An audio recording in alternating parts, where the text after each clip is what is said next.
Oh, welcome, my friends. Feels a little early, doesn't it? That old time change. I guess it's cliche to talk about it, but we're here. Sun is out. We're gonna be talking about the sun quite a bit. How you doing, Gabe? Welcome.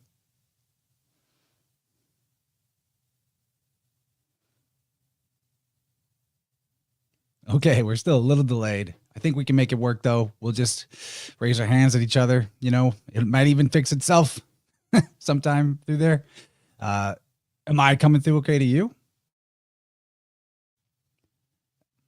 It's a big delay, I think, but let's see how it smooths out. I think it's going to be okay. I have a good feeling. I have a good feeling. So here we are. It's Marvelous DeMystifiers all the way up to episode 28 of this, which is at this point like half Loki shows. And we're doing part 2 of season 2, episode 3. If you're just jumping in and you never watched the other ones or not all of them, don't worry. I'll make it make sense to you. We just like to use these shows as a teaching tool for the allegory of the universal wisdom tradition of the ancient philosophers. So, because time is of the essence, I mean, time is the whole nature of the show. We'll just kind of jump right in and see where we left off. Let me get my screen share ready. And Gabe, just raise your hand when you got to get in on it. And unless you've got something to say leading up, before the recap, that'd be fine. I got one thought is the 23, right? Season 2, episode 3. There's some DNA hail nod going on with the 23. Is always DNA. And I remind people that it's also BC. BC is 23. So this and we have a sacred text that is deciding the fate of the next generation, the next aeon to come. So yeah, there's some 23andMe DNA insemination of the new whatever Bitcoin on the future. I got to say hi to the chat real quick. I see Priscilla, Zerlath, Zenith, Aphelion, cool name, and PK. Zenith says, a word I've been dying to tell you guys about was cannibal. It's like Cain and Abel. Yeah, yes, indeed. Indeed it is. That's a weird one. So, oh man, this is all such fun stuff. I've been getting into Dune, so like that's filling my mind. There's a lot of parallels here, but the books, I mean. Anyway, this is where we left off before. So we got through probably like chronologically speaking about 1/3 of the content of the previous episode, but it was just jam packed. This is 1893, the Chicago World's Fair, and this episode left off where Victor Timely has presented his temporal loom to all the investors, the potential investors in his project. And so we got to, just before we get rolling, remind everybody some of the things that I considered to be important to look out for in this episode. And as I continued looking out for them, they made themselves very clear. First of all, we're going to, like always, talk about 2 particular major arcana cards as the main focus for the episode. The real big focus, though, is the Sun card, because Victor Timely, he's quite clearly a Kronos figure. And it is my opinion, I think that the system proves itself that Kronos is actually anciently the sun before it was applied as a name to the planet that we call Saturn. So the Gematria is where the system proves itself. And this episode gave me a good opportunity to show some of how that works, even between languages, and why words change the way they do to match Gematria values and meanings, even if letters change, because sometimes between alphabets, letters have different numerical values, powers of notation, they call it. So with Kronos, the first big clue that Kronos is the sun is that the letter that's attributed to the sun card is Resh. And Resh is 200 as a value by itself, but if you spell it out, Resh Yad Shin, you get 510. 510, that actually happens to be the value of Kronos in Greek. So here's one of those examples of how words between languages, you can see that they mean the same thing to the priesthood. Kappa, Yeah. So we're gonna also be looking at 216 and 600. There's also something to consider that the K in Kronos is 20, not 200. I'm looking at my math here. I'm like, that's not right. So 20 plus 100 plus 70 plus 50 plus 70 plus 200 is 510. Just so everybody doesn't get confused by that. I accidentally made the kappa in this slide 200, but it's actually 20. So the math checks out. It's like the kaf in Hebrew. But yeah, we're also going to be considering the number 216. We established the relationship of 216 in the previous episode, where that number existed in between the numbers of the 2 years that the episode is set in. So that would have been 1868 and 1893. You multiply the digits out of those and then subtract the products and you get 216. We're also going to be considering 600 because that's a huge solar number. And we'll see all the 600 is another really big deal. I think it's, where did that come from? I think that's the products added together, actually. And 216 comes from the magic square of the sun and 1893 multiplied together. Yeah, that's how it is. 1893, 1 times 8 times 9 times 3 is 216. Yeah. And the value of the magic square of the sun, 6 times 6 times 6, that's a 216. So Zenith says, you guys changed my life. And it's like Zen and Ken. Very good. And yeah, and then the products added together gives us the 600. So those are important letters, numbers. Also, the meaning of Resh is like Ras. It means head or person or first. It's the highest. It's wisdom. It's the leader. It's the rabbi. It's the father. A lot of important meanings to Resh, as well as the other card that we're looking at is Hey. It doesn't have as much Gematria mysticism going on because the number 5 is a little limiting, but it does show up, especially the concepts of the star card, like electricity and interconnection and technology, things like that. Very big part of illumination, the stars. When you look at the 1893 Chicago World's Fair, it was all lit up with the theoretically, allegedly new technology of light bulbs in a way that the stars were dimmed by the artificial stars of all the bulbs on all the buildings. So we'll be looking at that. And then the value of Resh and Hay put together is 205. So 205 is also relevant, in particular because Resh plus Hay is the sign for Aries in the Hebrew notation, or is a sign for Aries, meaning the lamb, the springtime.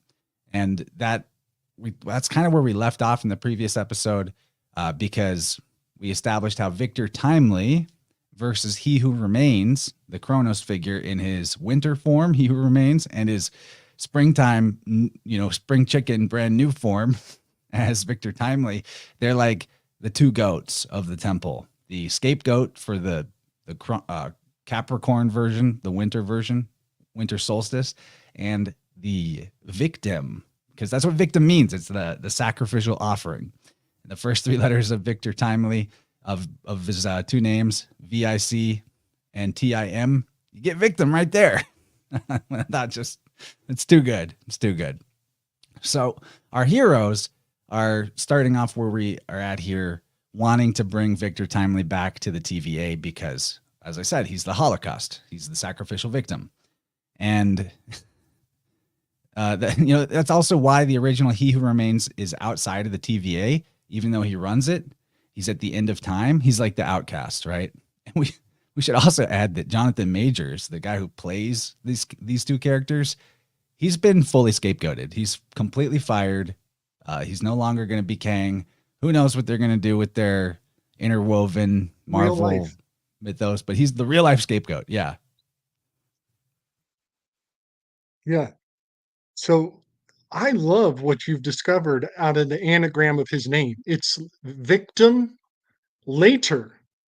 Victim later, because you take the first syllables, put them together, and then you put the second syllables, you put them together, and it's victim later. Now, this is where there is double implication, because at the end of this episode, we will see the carcass of this victim later on in the film. However, it becomes very transcendent because we happen to know about the actor who becomes a victim later in reality.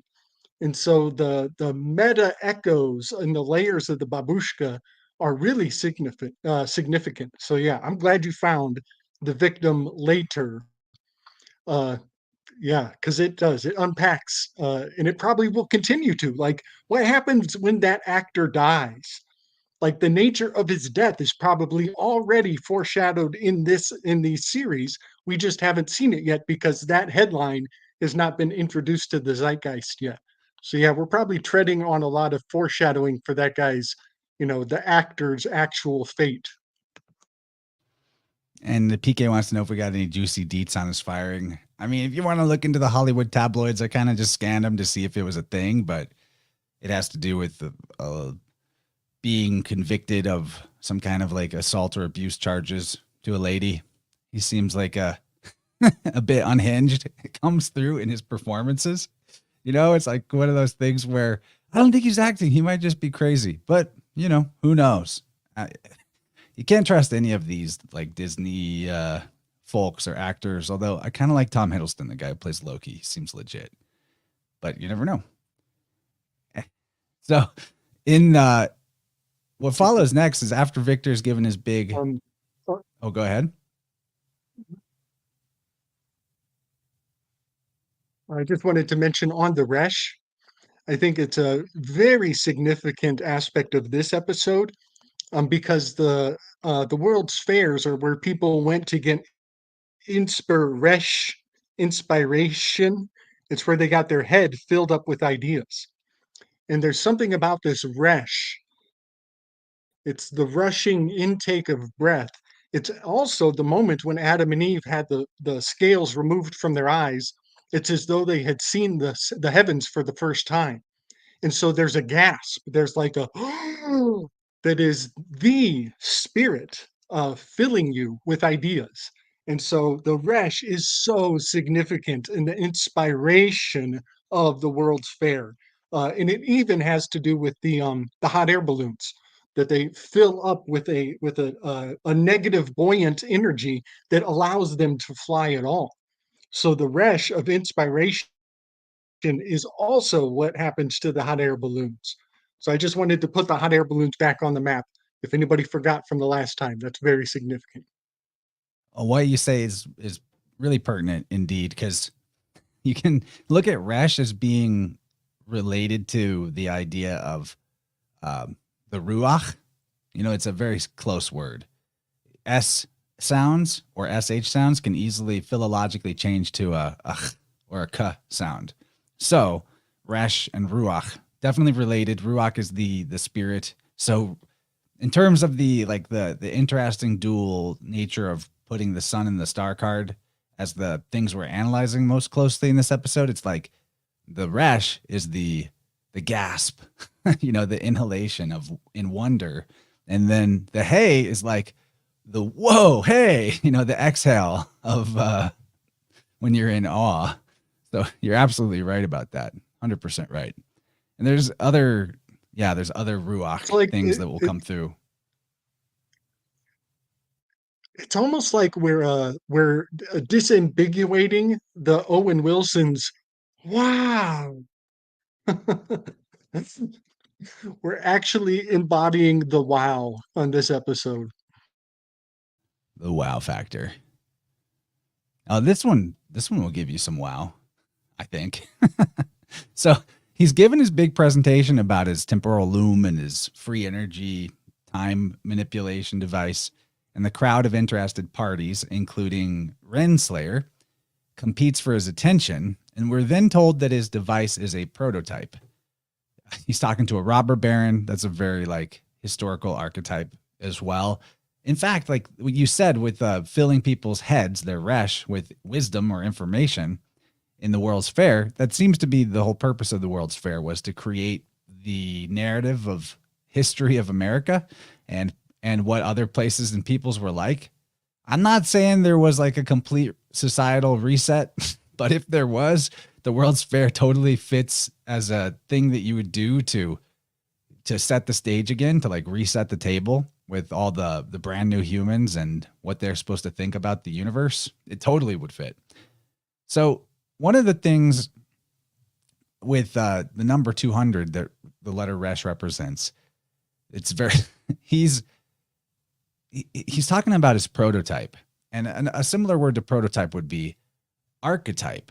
And this is significant to our analysis as Victor Timely as the sun, because Adam, the archetypal man, or the whole body of the universe as the whole body of God, is called by more modern occultism Adam Kadmon, which reveals the connection between Kronos, Adam, and the sun with the value of 200, or the letter Resh and Adonis, because Kadmon equals 200.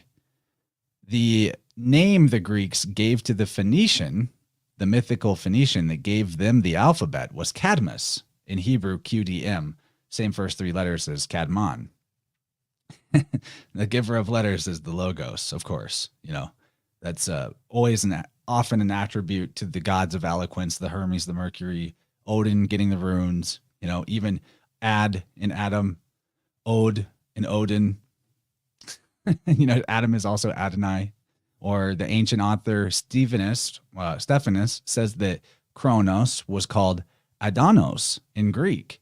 So there's your Odin, Adon, Adonos. And the Latin would terminate with M, so Adonos becomes Adam.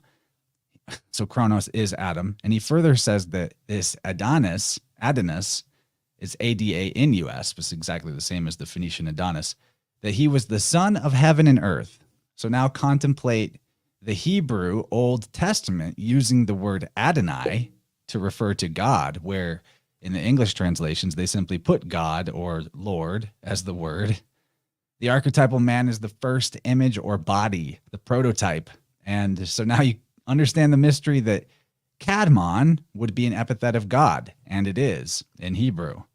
My interpretation of all this is that the original system, or a branch of it, held that the entire cosmos was Adam, the firstborn son of God, or that the sun is Adam, the S-U-N of God, S-O-N of God, or mystically both, because the union of heaven and earth describes our life in between both.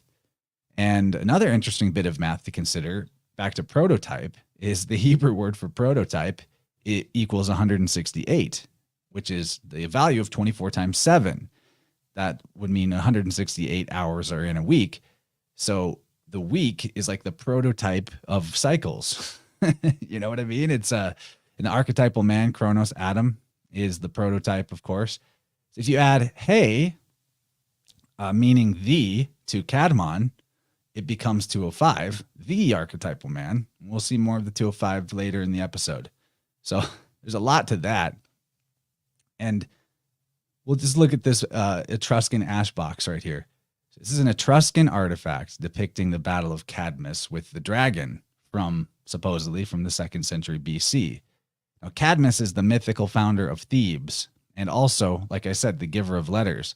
But here he's shown in the Etruscan ash box defeating a dragon, very much like Saint George or Archangel Michael, other typically solar archetypes that are the dragon slayers in myth, which lots of reasons for that. And remember that Cadmus is the founder of Thebes, because we're going to get into the phonetics of Thebes later in the episode too.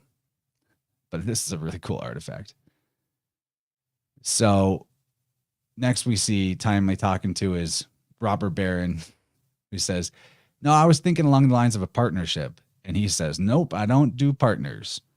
Well, that's perfect for the analysis of Timely as the sun. He doesn't do partners because he is soul, S-O-L, soulless, the alone one. Yeah, makes sense. This moment, though, he starts taking bids, and I just thought it was a little strange because here he is he's a black man getting bid on by wealthy whites. I don't know if we're supposed to think something of that, but it seems like he's enjoying it. Seems like it's going well for him.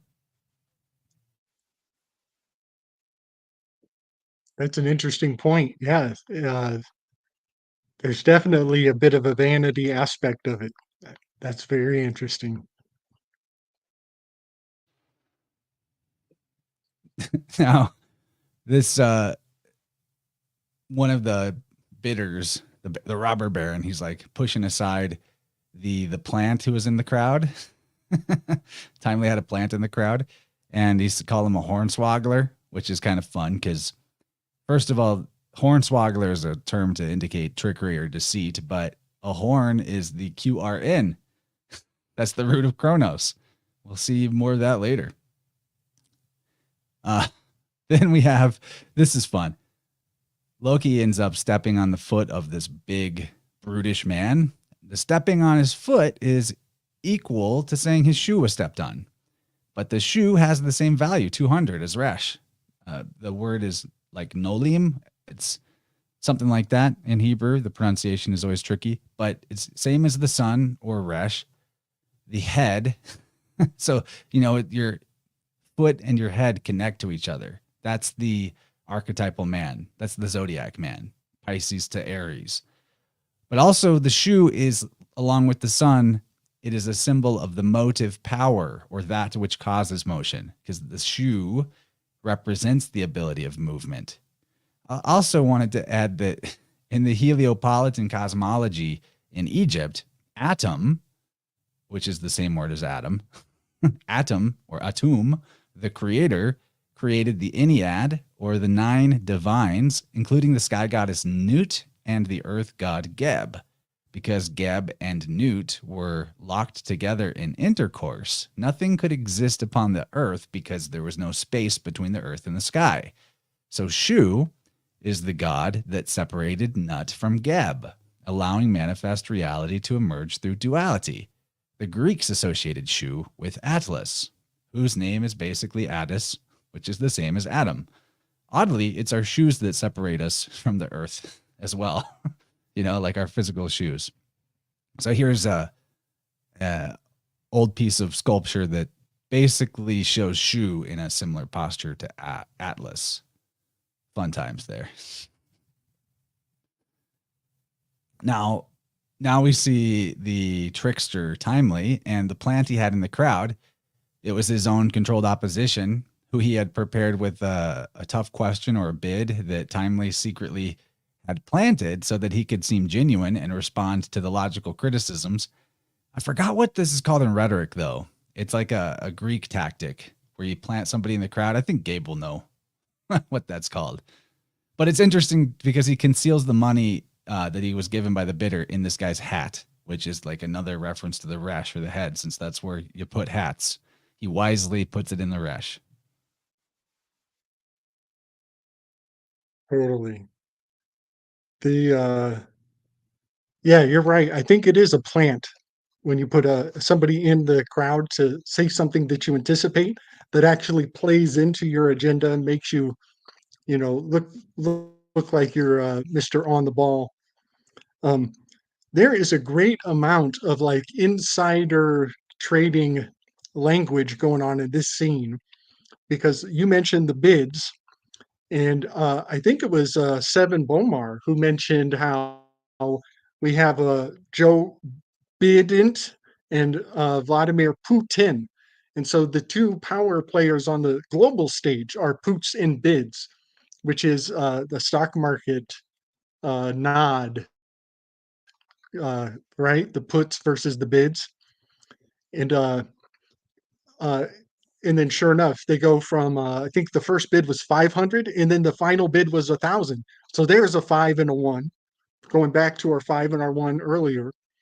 Um, and I think it's also there's tipping of hats. There's a lot of tipping of the hat going on here, which is table talk, right? Tipping your hat is actually inside. Only those who know speak the sign language of tipping the hat. And in fact, in some old Western communities, if your elder crosses your path, you're supposed to remove your hat all the way and give some honor to the veterans who gave you this land under your feet, who came before you.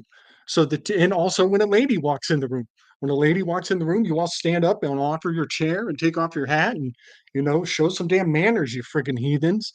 So yeah, all of the hat etiquette is really pronounced because Abraham Lincoln the giant Abraham who gets disappeared, he literally flips Loki's hat off.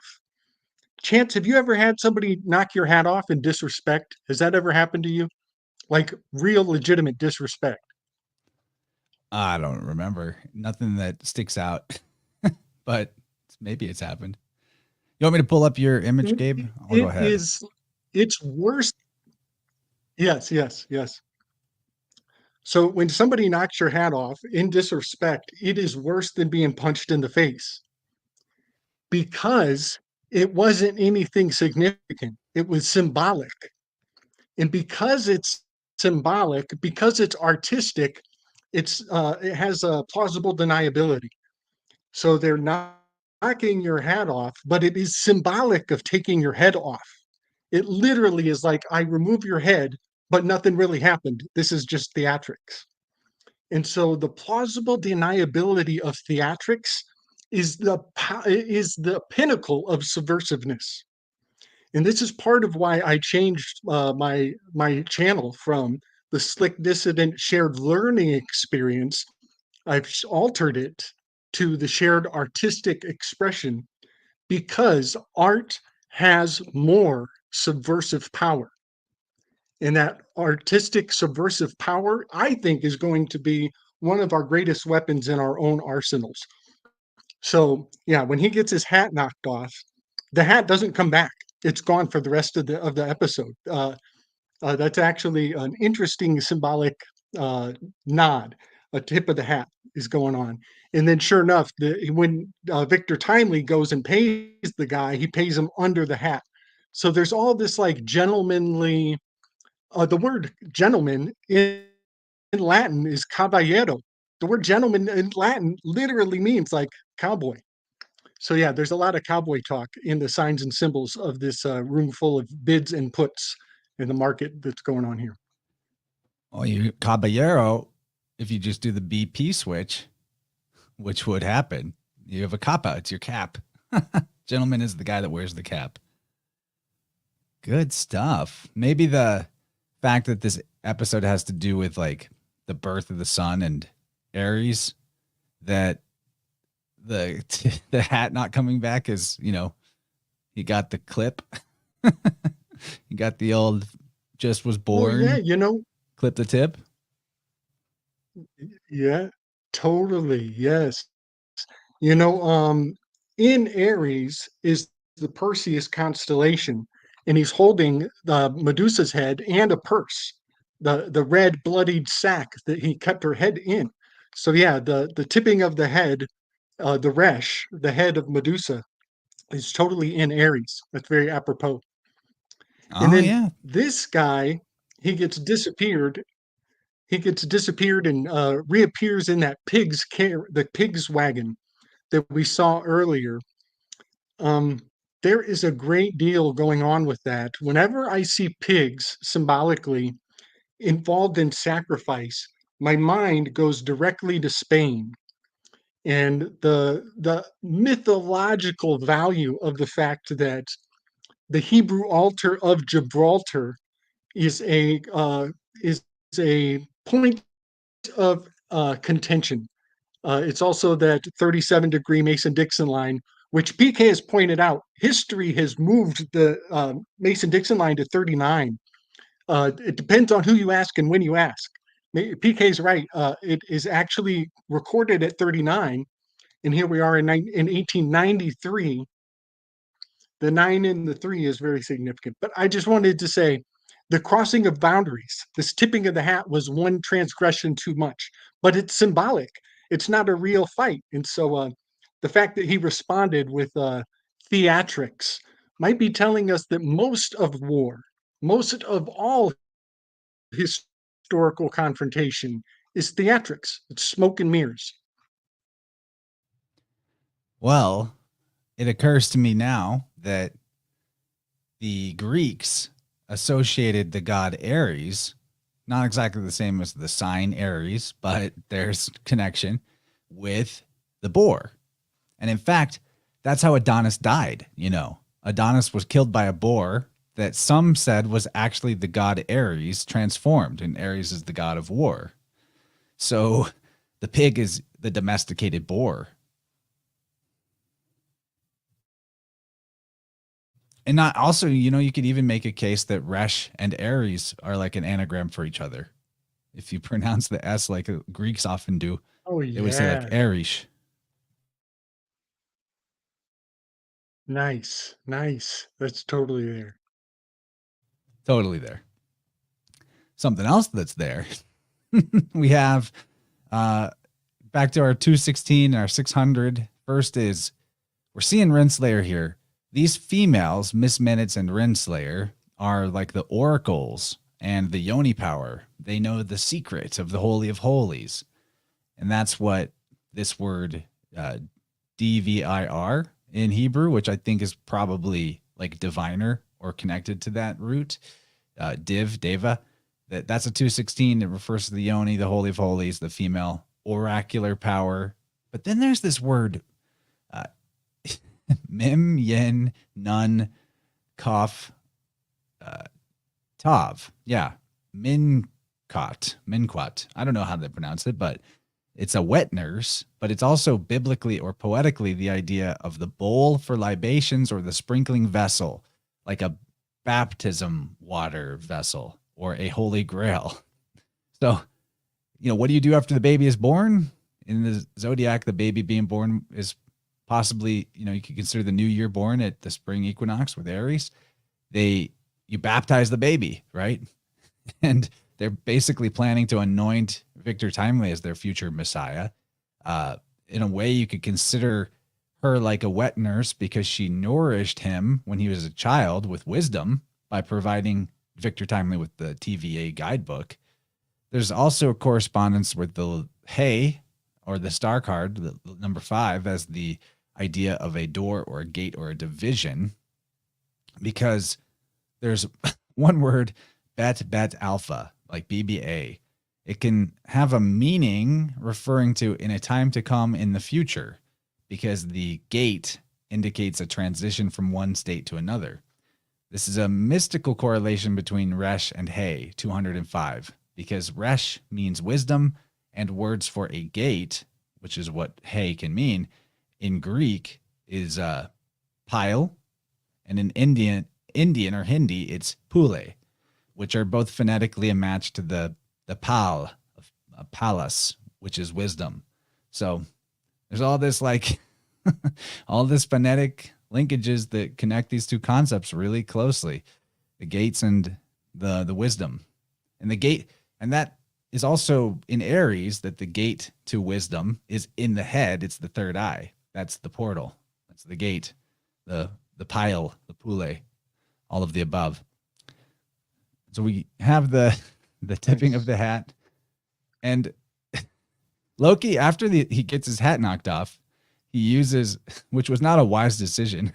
Speaking of Resh, he does a wondrous deed and causes the guy to disappear in a cloud of fog and mist. So there's a phrase that means like astonishing, miraculous marvels and wondrous deeds. That's a 600. And then there's an obscurity or fog or mist phrase that is a 600.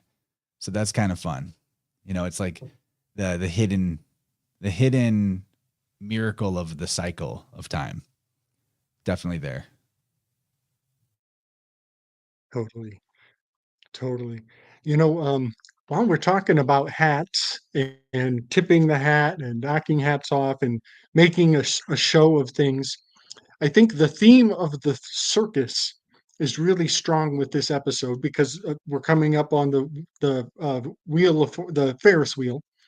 So the circus is also intrinsic to the episode, but this I see having to do with the year that we're on right now with the presidential uh, onslaught on our horizon. The term for putting your name in the ring, that's the technical term for putting yourself out there as a presidential candidate. And now I want to compare Renslayer in this episode. I want to put her in the position of Michelle Obama. And the fact that she's about to approach Victor Timely and make her bid for this gentleman's situation. I'm going to evolve her for this episode into this star card because the star card is very correspondent with Michelle Obama coming on the stage for the sake of provocation. It doesn't matter if she's going to get it or not. It just matters if she pisses people off. And the fact that, we're supposed to believe that Putin is so offended by transgender people that he might nuke us, and the chance of people being like, oh, yeah, let's see you nuke us. Come drop your bombs, buddy. I think Michelle Obama being a trigger to try to pretend like Putin gives a shit about that symbol is very provocative. So I just want to put Renslayer in the context of Michelle Obama about to put her hat in the ring, so to say, in this exact moment. And she is a vessel. These cups are vessels of animosity and vitriol and yeah, all of your scariest RuPaul nightmares coming true. Yeah, she is a scary nightmare. That's true. Michelle Obama. Yeah, I don't even want to comment on it other than the irony. There's irony there of threatening nuclear attack because of gays when nukes themselves are faking gay. Huge irony. So here's the guy, though. He's in the big guys now. What's that? That's the key. The key ingredient is faking gay. That's the key ingredient to all good triggers. And the weaponized irony, weapons are made of iron. It's not lost on me. That's how you say irony. So I don't even know if that they're claiming that, Gabe. I don't pay attention to what the theys talk about. I just read books and make podcasts. But the funny thing about this guy being in the cage that previously held pigs, and he's like aggressive, like a boar, and he's a boar as in a ruffian, all of that, which is Aries symbolism. But the one of the Hebrew words that equals 200, like the resh, is livestock. So there you go. Livestock. Honestly, guys, I know you're going to see a lot of like Hebrew gematria in this episode. I pretty much was able to find somewhere or multiple places in the episode that correspond to like probably 90% of the Hebrew words that have the values that I laid out: 200, 510, 205, 216, 5, 600. Those are the numbers.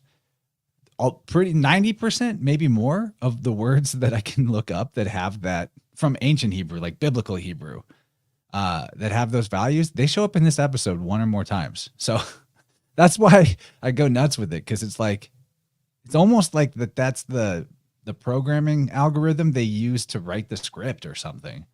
I don't know how else to put it. Or it's God speaking through letters and numbers, or some of both.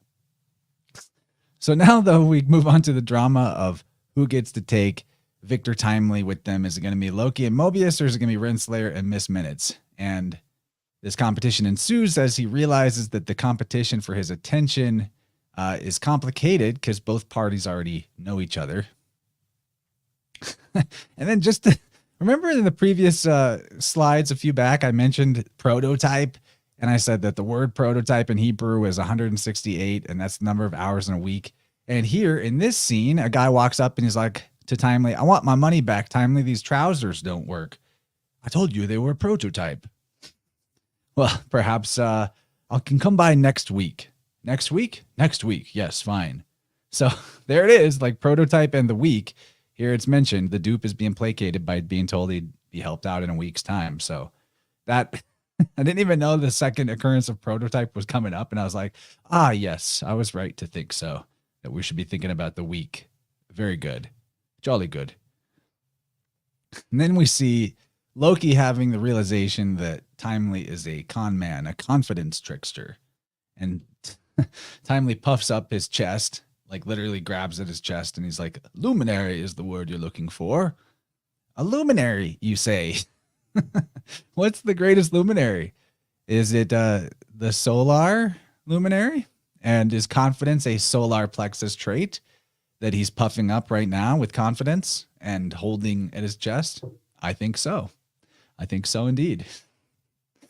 And they understand each other. He says, Timely says, or Loki says, I never doubted it for a second. And Timely says, enlightened fellows never do. So as fellow enlightened fellows, fellow lights, solar archetypes, they, of course, comprehend and understand each other perfectly.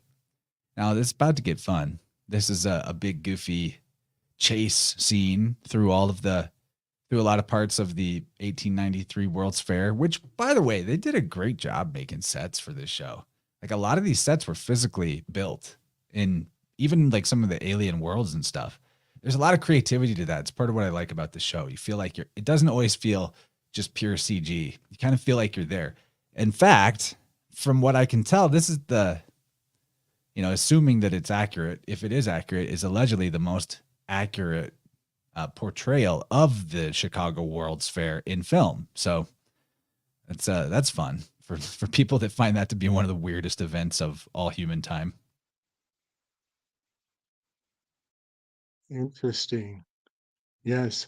Well, one thing that we've been picking up on through this process, oh, thank you. Thank you. Is that there's always an obligatory race scene, right? Season 2, episode 1 opened with the Messier marathons where Loki's being chased.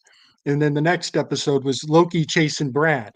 And now here we have Victor Timely being chased.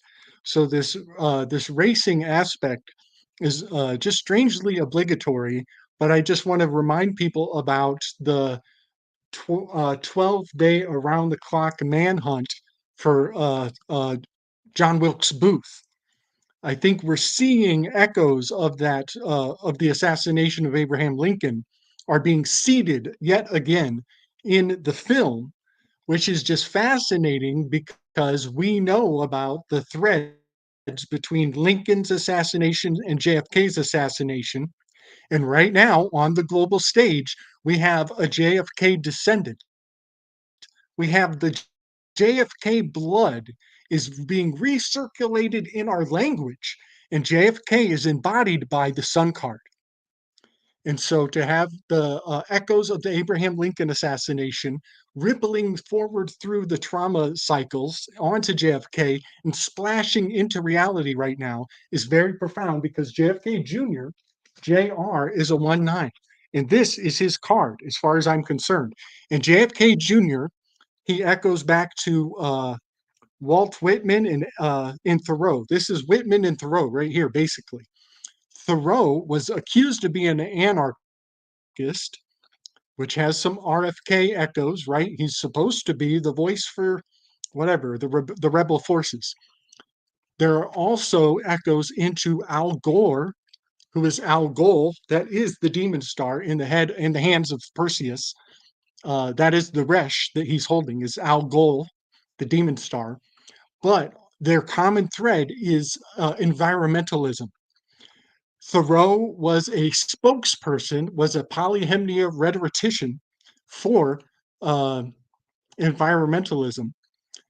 Al Gore, same mantle. And now RFK is holding the head of Medusa, and he's petrifying the world with climate change. So the consistency of the thread is complete. It is complete.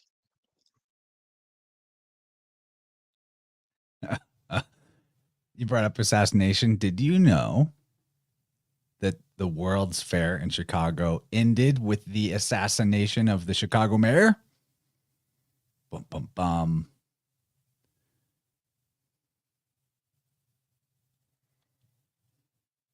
Just let that hang. Wait, it's pretty good, isn't it? Say it again. Who? That cut out. Say it again. It cut out right when you. The Chicago World's Fair in 1893 ended with the assassination of the Chicago mayor. Not to mention the World's Fair in the Pan American Exposition in 1901, the World's Fair in Buffalo, New York. William McKinley, the 25th president, was shot. I don't think he was killed, but an anarchist shot him. Even the 25 is important. The 25th president being because 25 in the 25 in the I Ching can be interpreted as innocence or sacrifice. So the 25th president being assassinated or shot makes perfect sense. Wow. That is amazing. Wow, I did not know any of that. What a heck of a thread. That is a power weave. Well, I just love how you pick up on threads psychically. You know, you're like John Wilkes Booth. We're talking about, yeah, we're definitely you're in the ethers or something. But I thought it was fun that he's hiding behind this pillar. Let's see where I'm at in my notes. So the robber baron comes out with his goons to try to catch conman Victor Timely, and we see this doorway behind him, which is a hay. And we see a lot of clear doorways and windows being used as doors. So that's part of where the hay of the star card comes in. And particularly because you see how it's illuminated with light bulbs that are like stars. So that is a thing. Now, he's hiding behind a pillar, wisely, palace. And a pillar is a pylon. So there's some phonetic connection there. There's this Egyptian theme here along with him. And he's hiding, which invokes the sense of Amun, the hidden one, or the sun at noon, where the shadows or the darkness is hidden. But we also have this word Otsme, which is 205.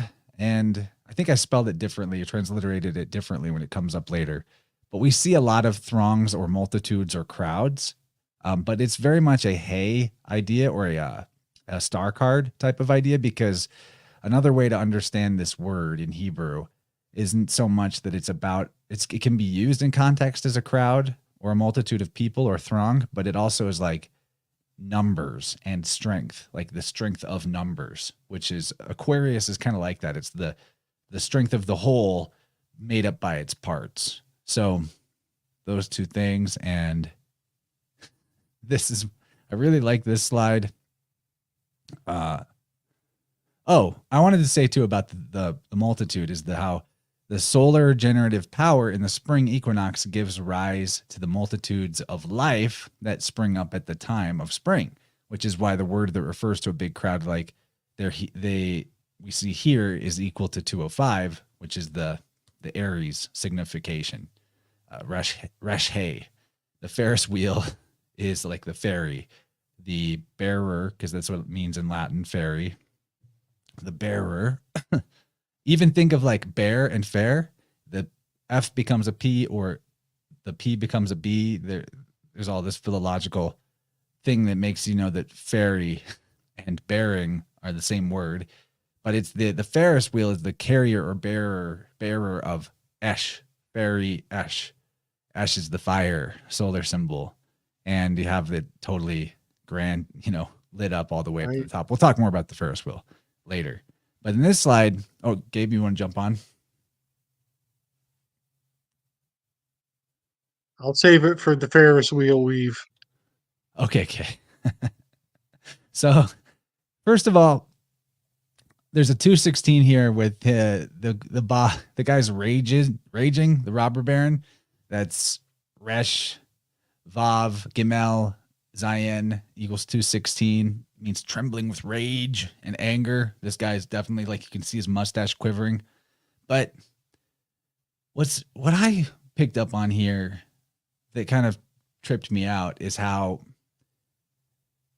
Timely yells for assistance to a nearby vendor. We'll see in the following slide. And he yells, Hugo! Just randomly, like this is not a character in the rest of the episode. So we got to think about the name Hugo.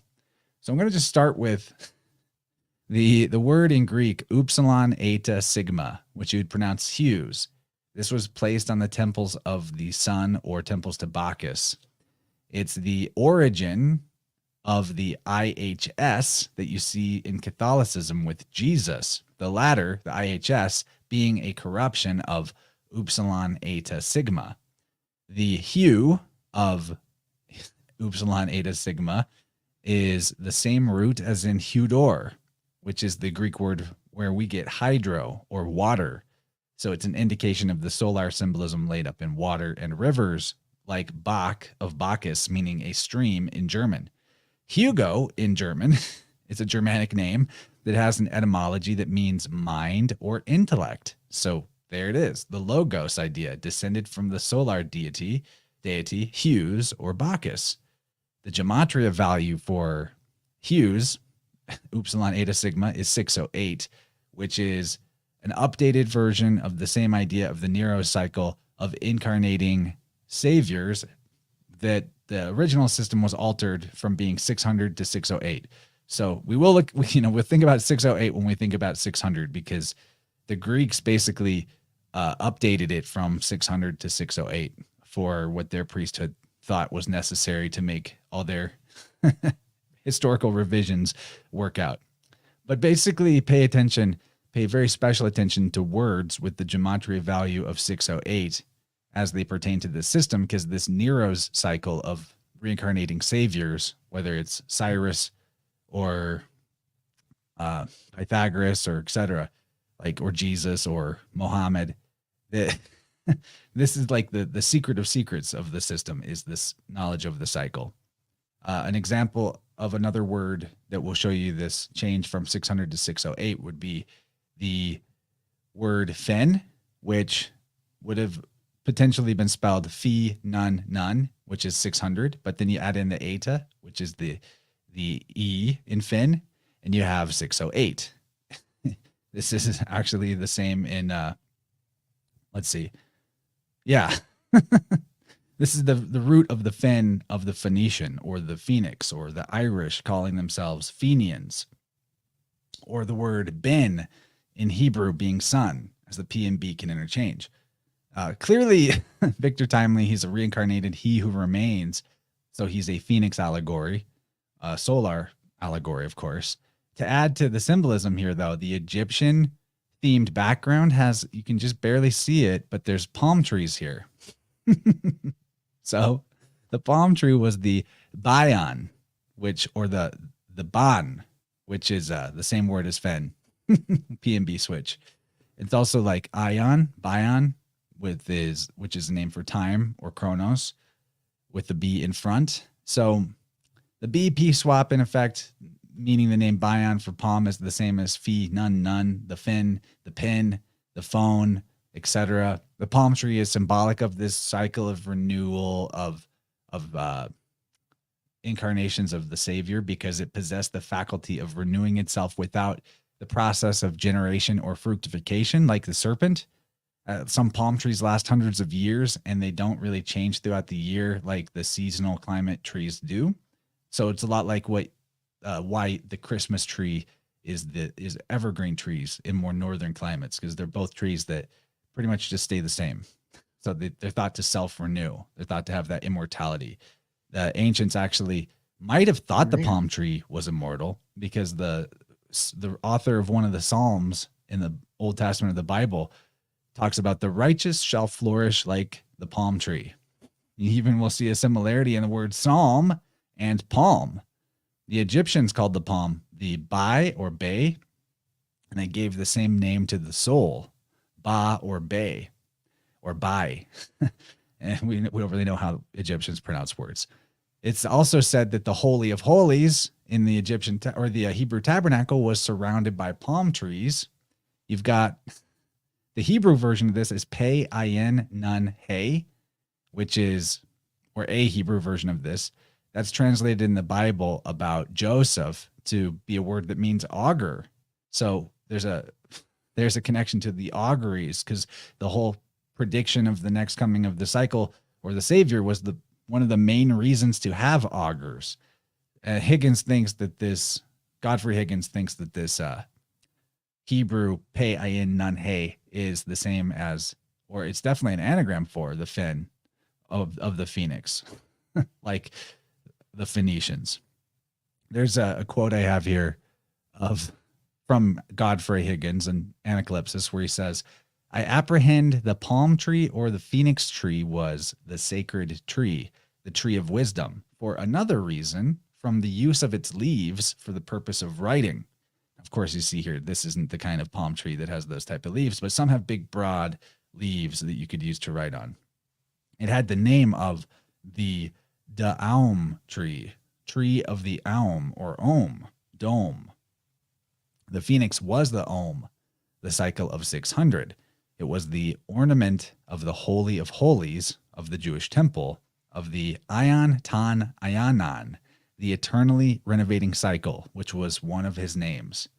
In fact, in ancient Egypt, Phena meant cyclus or periodus, so, or avum, which is like an age. So cycles and periods, repeating cycles. So that's what I have on this. I'm going to pass it over. Not all of that just because the dude yelled, Hugo. I was like, all right. And there's a palm tree. We got to talk about this stuff. Mm, yeah. Yes, absolutely. Um, so it something there's a lot of things pinging for me as well. When I hear Hugo, um, many things. First of all, South Carolina, Hurricane Hugo was a historic catastrophe. It is was actually a touchstone of the culture down there because it affected everybody.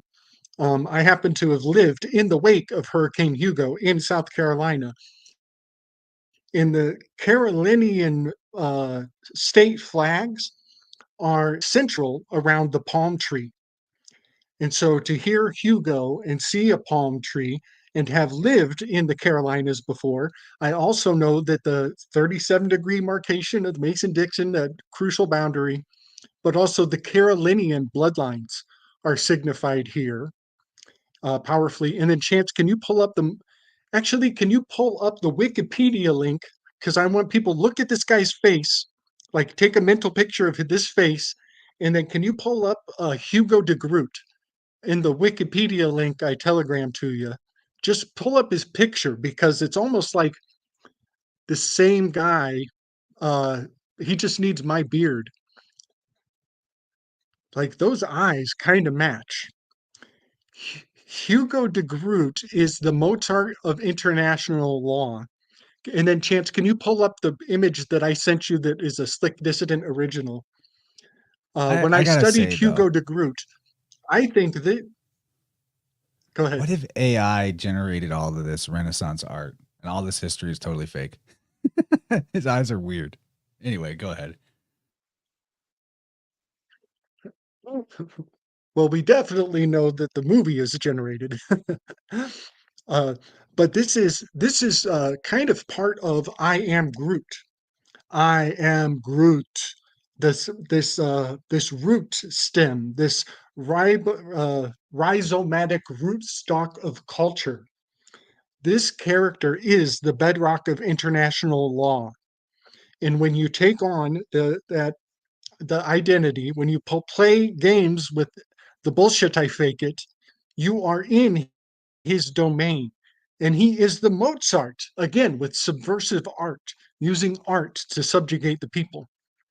So this is a collage from when I was researching him. But here we have Hugo, we have the palm tree. I'm saying that this guy, the spirit of Hugo de Groot, the Mozart of international law, I think he is the palm of the guarantor. He is the hand of the guarantor on the other side of private contract and international law. And so uh, this is a whole side dig. But when you said Hugo and you mentioned the palm tree, and we're talking about the contract and uh, the exchange. Oh, you mentioned that the palm is also like a bond. It's also a bond, right? The paper that is a bond. Yes, it's like my word is my bond. Well, this piece of paper is now your bond. Now the Shake piece of hands paper to is make a the deal shackles with your that palms touching. you're bound by. Yeah, right, right. And then one more, just a side weave. Well, no, I'll just leave it at that. Yeah, this guy is going to be on my radar forever now because I think he is one of their secret patriarchs. We'll just say that. I think they have a secret patriarchy that so often in conspiracy culture, if you hear the name often or frequently or becomes commonplace, they're probably not really that meaningful. And every once in a while, you find a character who you're like, I've never heard of him. And he happens to be in a position to have influenced time and history from behind the scenes on the private side. So yeah, Hugo de Groot is totally on my radar big time because he's obscure.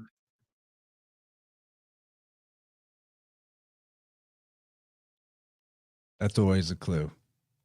Okay. You'll love this one, man. I bet you didn't catch this because it's just barely visible in the background. But we're talking about the cycles, right? In this chase scene, an interesting segue, we see the volcano of Kilau cyclorama. It's a whimsical chase scene, Wow, but just in the Chance, background. what the hell? The cyclorama was a 360-degree panorama of painting depicting the lava flows from this Hawaiian volcano and was a big attraction to World's Fair visitors. It was like, it was like 19th century VR. And it's appropriate that we should get at least a glimpse of that with Victor Timely in the shot because he's basically a maker or creator like Vulcan or Hephaestus.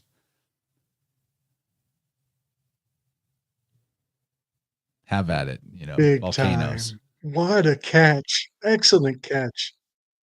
Yeah, man. Uh, and even the fact that it's a circle of lava makes me think of the symposium because it's a circle of patriarchs talking about love. But yeah, excellent catch. And whenever the flags are on the horizon, um, there's uh, those are actually capturing your emotional energy. They're capturing adoration, goosebumps, inspiration.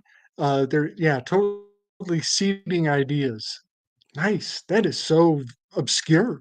Great catch. So the guy Hugo appears to be the name of the man with the oranges on this cart here. Whenever he was He Who Remains, he's tossing an apple up and down. But as Victor Timely, he tosses an orange. I don't know. Are we supposed to think like comparing them is like comparing apples and oranges? Maybe to show their similarity yet difference.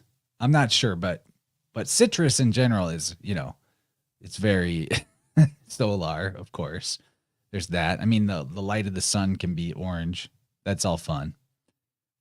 Now, another quick freeze frame. If you get just the right frame, you can see Mobius flanked by Buffalo Bill and Annie Oakley of Buffalo Bill's Wild West show, which was an attraction at the Chicago World's Fair. This is a particularly important set piece because it helped firmly set the idea of the Wild West as we later got it in cinema into the public mind. It could very well be mostly made up, a theater, a theater of the mind, a way of controlling public perception of the history of America. And of course, it's not lost on me that Bill is the name of the sun. Bell, Bale, Bill, and Annie is Anno, the year. Annie and the oak tree, that's its own big part of it too. Annie Oakley and Buffalo Bill. So just a fun little catch that they make a really brief split-second cameo. Like that's the level of detail they go to the trouble of in this series. Why I like it is because you're going to get a 1 second amount of screen time, but they got the whole costume. They got the extras. They weren't shy on the details, which is why I think we should take all of the details as seriously as we can perceive them, Now, this one, so this is where they get onto the Ferris wheel. Loki and Sylvie has entered the scene, and she's trying to kill Victor, of course. So there's this tense standoff on the Ferris wheel where Sylvie wants to assassinate Victor Timely, who I now realize the assassination related to World's Fairs is actually a big deal. Like that happened at more than one World's Fair. So it's appropriate that they're doing that in this show. I almost went with, there's this, I could only find it in one source, but there's this biblical Hebrew word that seems like it has the root meaning of to protect. And that's what Loki's trying to do here. And it's one of the 216s, I think, or one of the 510s. I can't remember which. But I couldn't find any good receipts in like the Strong's Concordance, so I left it out of the slides. But what why I'm bringing it up is because in modern Hebrew, the spelling of the word that I was thinking of, it means shit. So I'm like, is he protecting or is he taking a shit? Because like his pose here. Sorry for my crudity, but that's what I thought of. uh, Now there's lots of fleeing and fugitive action in this episode.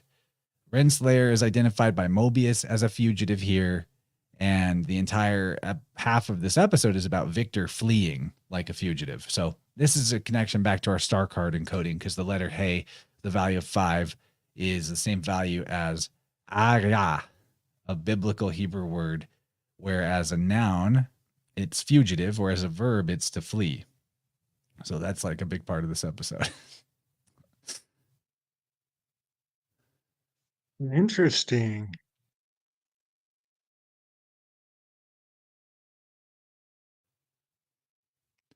Now, Yeah, that's interesting. Another good gematria dig here is this word ayin tav mem, which is a 510. It means to be burned. And Loki's like, we need Victor. Don't assassinate him. Without him, the TVA will be destroyed. And she's like, let it burn. And what happens to the sacrifice victim? You know, it gets burned. Of course, that's what Holocaust means, is a burnt offering. So it makes sense that would be in here. The word that I have up here, it appears in Isaiah 9:18. This autumn, and when you think about it, philologically, T's become D's. So autumn, as this word, is basically Adam again.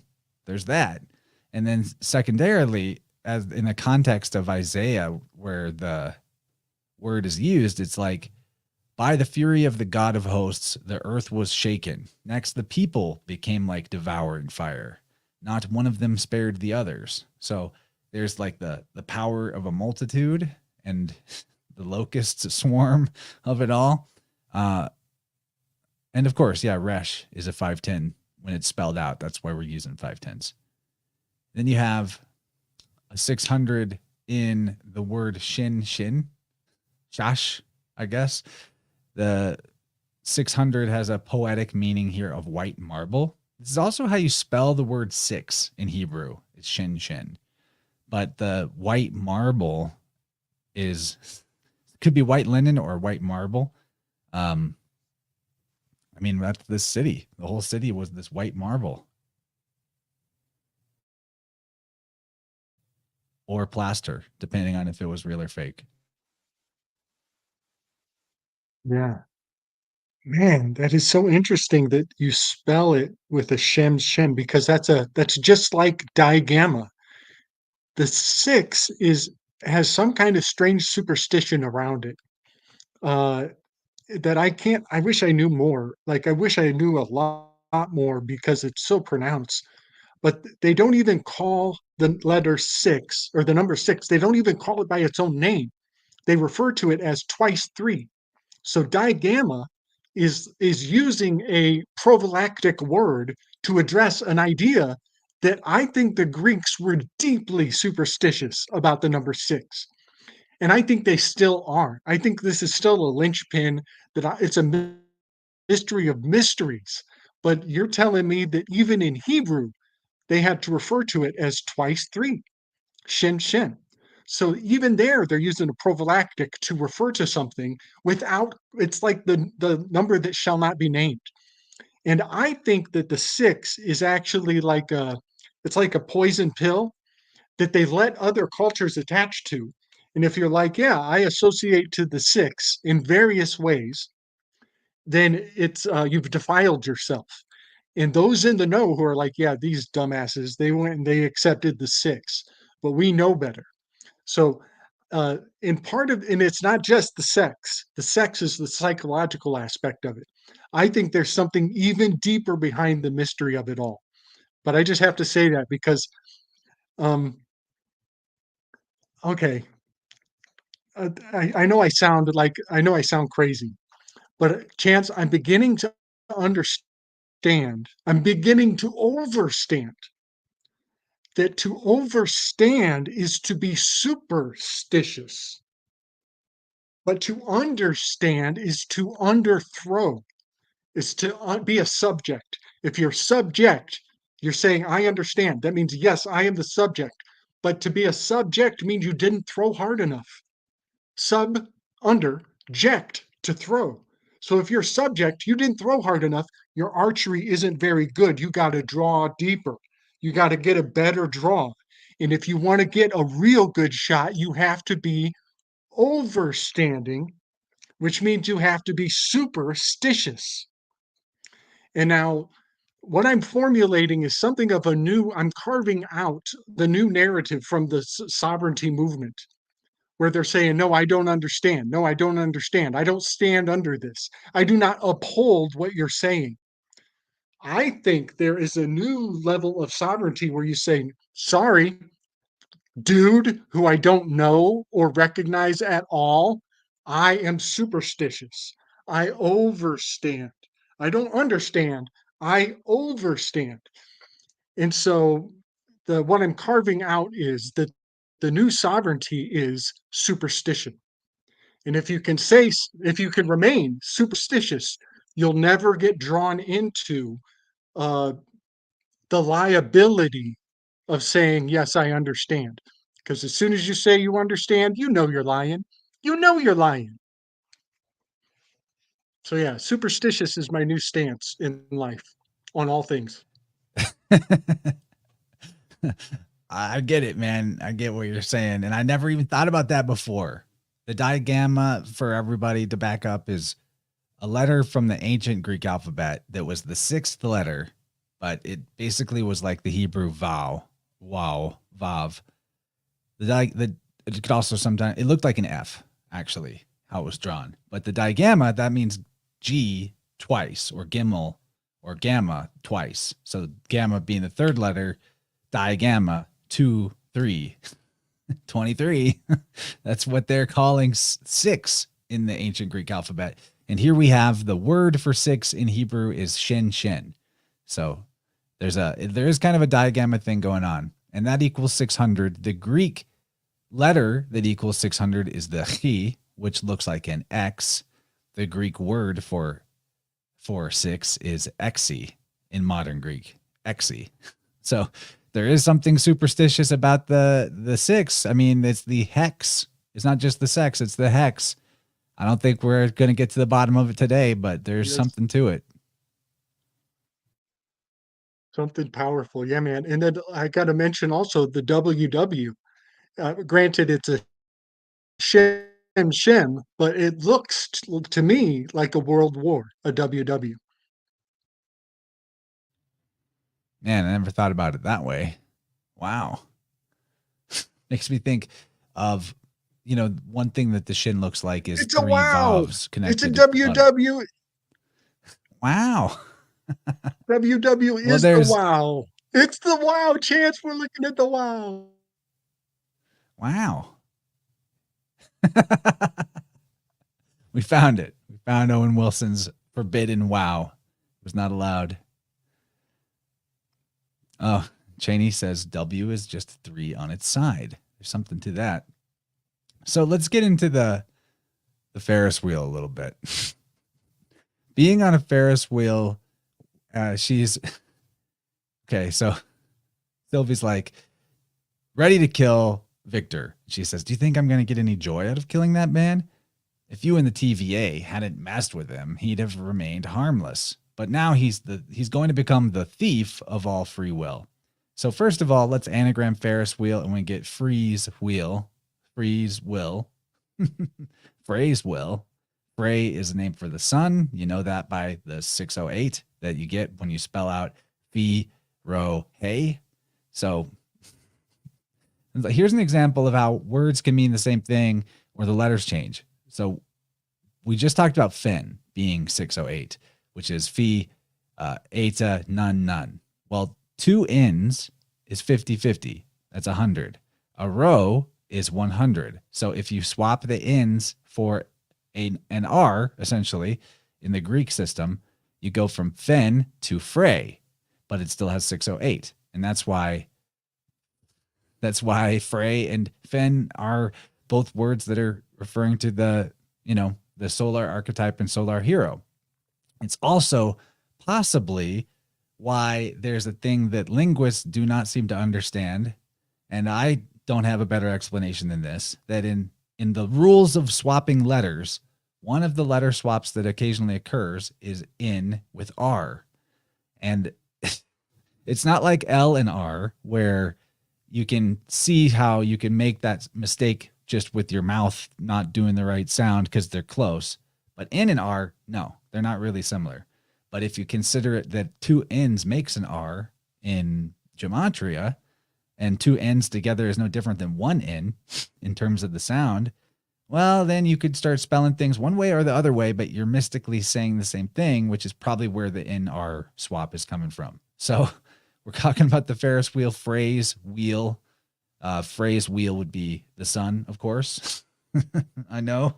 And I probably will have to say this a lot of times, but sometimes folks don't get like where or why I bring everything back to the sun, or I assert that the sun has like the primacy in the old system, and I'm happy to talk about pole star symbolism and things like that. And I can see dual symbolism happening simultaneously.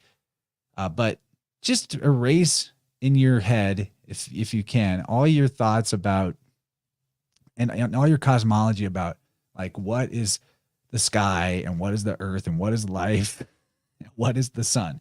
Pretend you don't know any of that, but you've lived about a year, as an adult, and you've seen what happens in the world, So tell me, if without all of the things you've been told by other people, with just the powers of your own observation and life, what the heck is the sun? Like if you really get into the minds of the ancients, it's perfectly reasonable to think the sun is God, or that the sun is the representation of God. In fact, it's the most reasonable thing imaginable. Like, there would be no lights. There would be no warmth. It's over. It's over. Of course, it's the creator. Of course, it's the demiurgos. So there's also the possibility that the sun is what sets everything in motion, or is the wheel that is the will that keeps everything turning. At least in the ancient system, that was definitely the case. And we'll talk more about wheels here. Because one thing that I saw in this shot, you can't see it super well in the screenshot I got, but Sylvie basically like pushes Victor up against the wall with magic. So he's like chained to the wall by invisible chains. So this is very much like an Ixion's wheel thing. Ixion's wheel, we've talked about it in previous episodes, but it's like the myth of Ixion's wheel is that Ixion killed his father-in-law. He was reckoned as the first man guilty of kinslaying in Greek mythology. Zeus took pity on him, brought him to Olympus, introduced him to the table of gods, and instead of being grateful, Ixion got all lusty for Hera, Zeus's wife. Zeus found out about it, and so, for some reason, he made a cloud in the shape of Hera, which became known as Nephele, like Nephilim, from Nephos, cloud. And he tricked Ixion into doing it with the cloud Hera. From the union of Ixion and the false Hera came Imbros, or Centauros, who mated with the Magnesian mares on Mount Pelion, according to Pindar, and created the race of centaurs, who are called the Ixionidae from their descent. Ixion was then expelled from Olympus and blasted with a thunderbolt, and Zeus ordered Hermes, that's the Etruscan version, Hermes, to bind Ixion to a winged fiery wheel that was always spinning.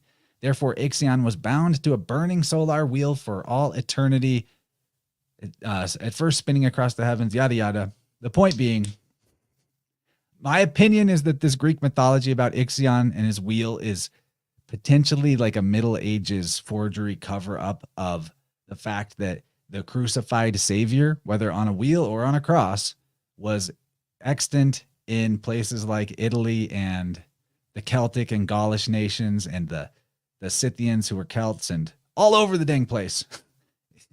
Like, when you remember the British getting into India and colonizing it for a while.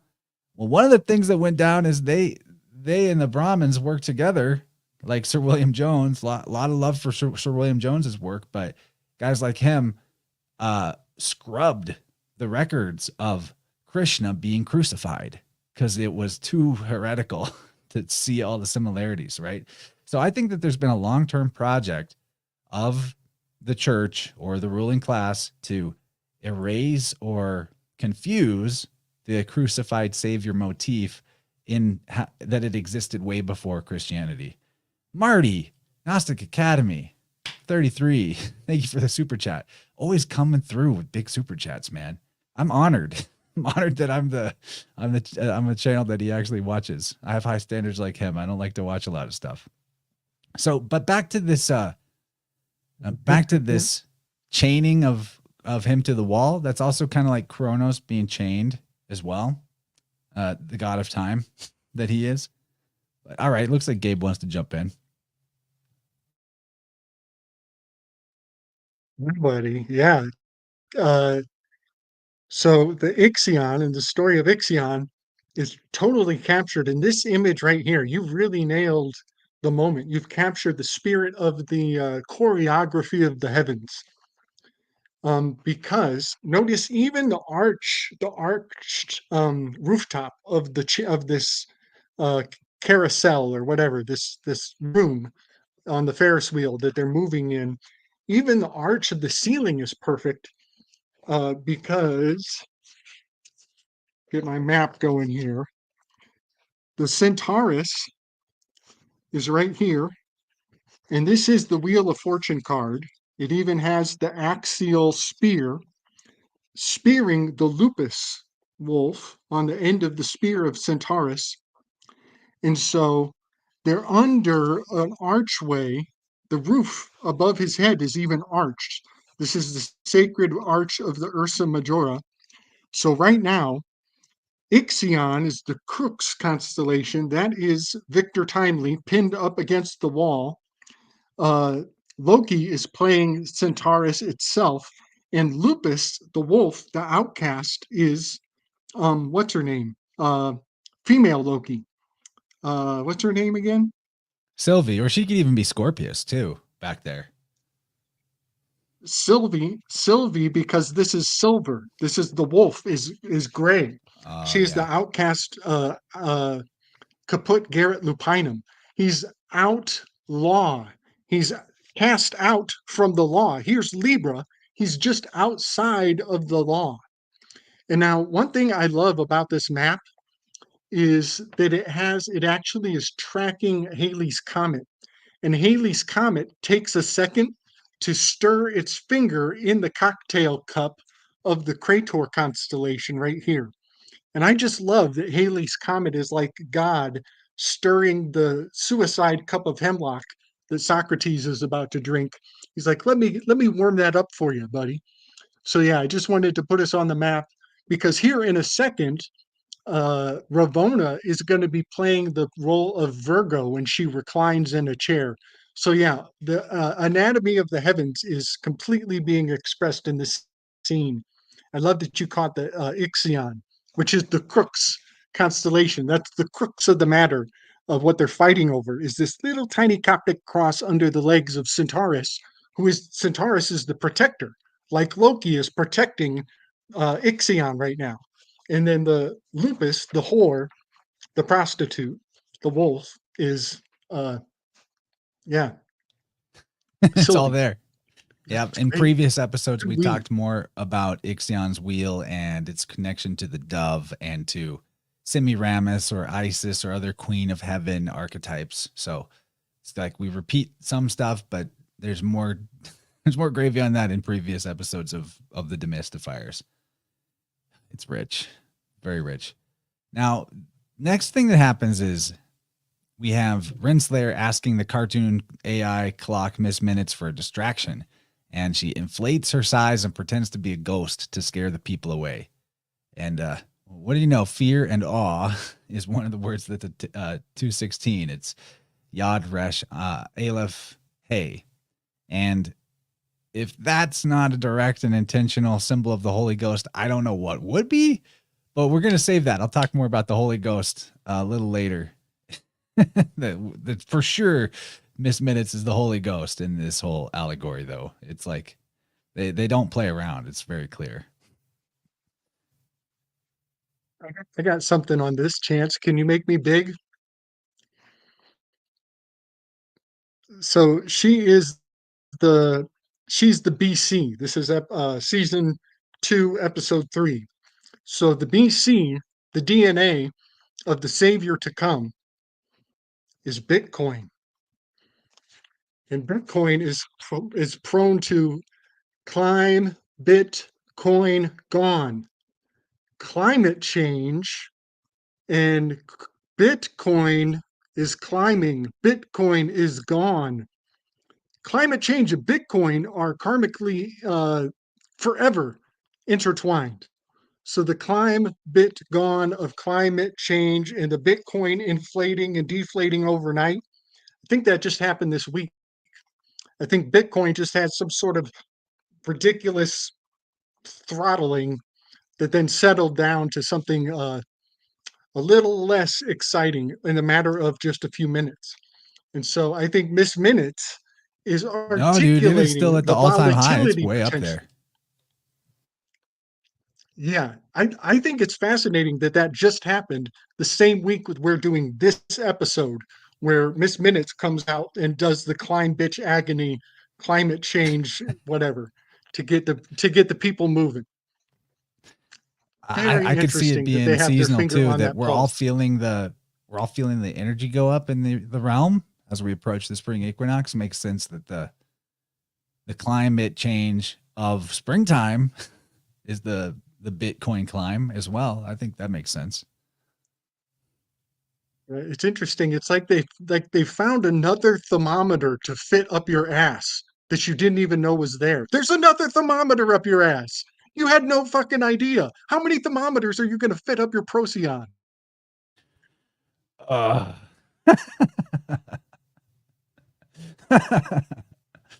Yeah, moving on. That's hilarious. It's true though. All these different metrics. Loki and Mobius escape on a double bicycle. I just think that's funny. That's why I got a screenshot of that. Unfortunately, you don't see them actually writing it. That would have been great. Now, the next scene is we're now in the interior of Victor Timely's pad in Chicago. And the first shot we get to establish that we're in a new scene is of this mythological AF looking fish on the wall. So my first thought is like, Dagon, the Phoenician fish god, Dagon. And so I looked into Dagon in my notes and whatnot and found out, oh yeah, Dagon was the father of the gods, which is the same as Kronos or Saturn or Jehovah.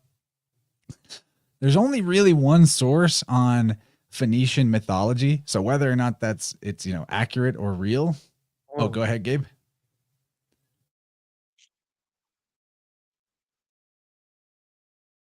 I'm having a I'm having a crazy epiphany. Dagon is a schizophrenic anagram for understand, and understand is an Italian inside joke for capisci. And capisci is the Pope's hat. The mitre hat is a cap pisci. It's a Pisces hat. So capisci means do you understand? The word Dogon is a strange anagram for understand. So somehow capisci, the fish, the puns are translinguistical. Chance, this is like it's too profound. How it's not different. How it's not different. We're making the same mouth noises, but we're still saying because the reason this is consistent is because the Dogons gave us understanding.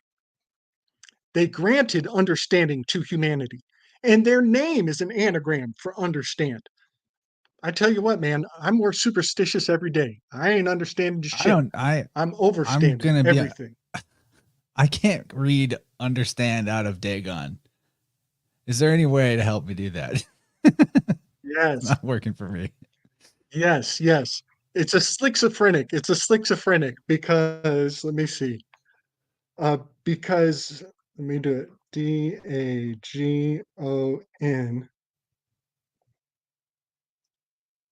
Yes. Gosh. It's really okay because of the N to the R. Okay, let me. There are a few rules with schizophrenic anagrams. You can multiply any consonant. So if you need the N to be an N, it can also birth the R that you're looking for. So we got the D, the G, and the N, but we also can birth a R out of there. And then you with schizophrenic anagrams, you can repeat any consonant or you can contract the consonants down to one. Um, so yeah, Okay. N, D, R. No, it's not there. You know what it is? It's agon. It's the agon is what it Yeah, it is is. that It's of it's the got it's agon. the age in it And the for sure. agon is the social agreement to struggle for a common goal. Is the agon is like the ego, the ideal, high ideal. It's the light that everybody aims for. Is the agon, and I guess I'll just leave it with that. That's close enough to understanding for me. But agon is it's actually a Greek kind of a deified word that has the word zeal and the word victory. It's the child of Mm, zeal and victory had a baby, and its name was Aegon. And this is what everybody's going to strive towards. This is the mm. understanding of the society to work to understanding, to a common understanding. Well, Dagon being the father of the gods, that connects him to Kronos, the time god, or Saturn, father of the gods. If you read the G like a gamma that can make a Y sound, then Dagon, and you say you're the D a little sharp like a T. Now you've got Tyon, ton, ionon, ion, tone, ionon. That's getting us very close to ion, the Mobius, that whole thing. But it's also at 128. That name is a 128, which is a multiple of 64, which is a very strong programming number. But back to the mythology of the Phoenicians, we don't really know because there's only one source from the ancient authors, assuming that it's real. Philo of Byblos in the Sanchinuitan, Sanchinuitan, something like that. So it's the book of Phoenician mythology, allegedly. And according to Philo of Byblos, Dagon actually was a word that meant grain. And when I found that in my notes, I was like, oh, of course.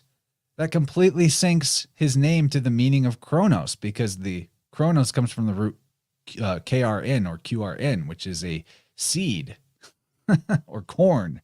So, bam, there's that. So, like, Dagon and Kronos have the same meaning of the word as a word outside of it being a god. Also, when you look at the fish head, it does have a horn-like thing going on with its mouth. What's in the bag? Is it seeds? And another trippy thing is, like, this is a colored this is a colored version of Dagon carving or something, or a relief. And look at his wrist. Does that look like a wristwatch to you? I mean, must be just a bracelet or something, but God of time, indeed. And I'll make sure we're zoomed in on the Pope with his fish hat, of course.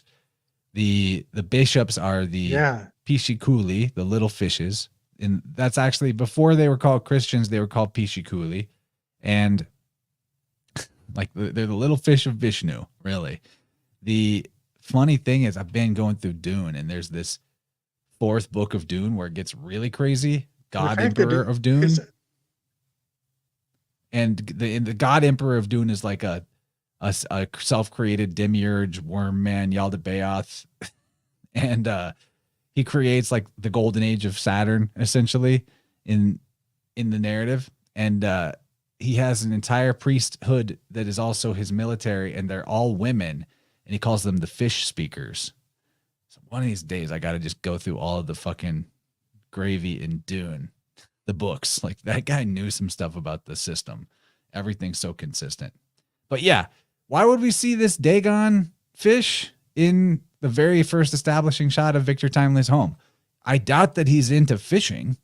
So, and it's a very Eastern looking fish. And of course, the Phoenicians would have been the Eastern arm of the Basilicratic Empire that was whatever was the precursor to Rome, possibly centered in Italy.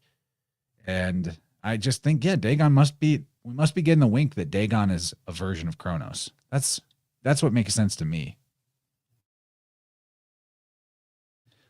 Oh, not to mention that the Jesus fish is the ichthys, which is a fish. There's so many things to deal with all that. The original ichthys being potentially a 6-spoked wheel back to your 6. We could go on. It just spirals out when we try to talk about this stuff.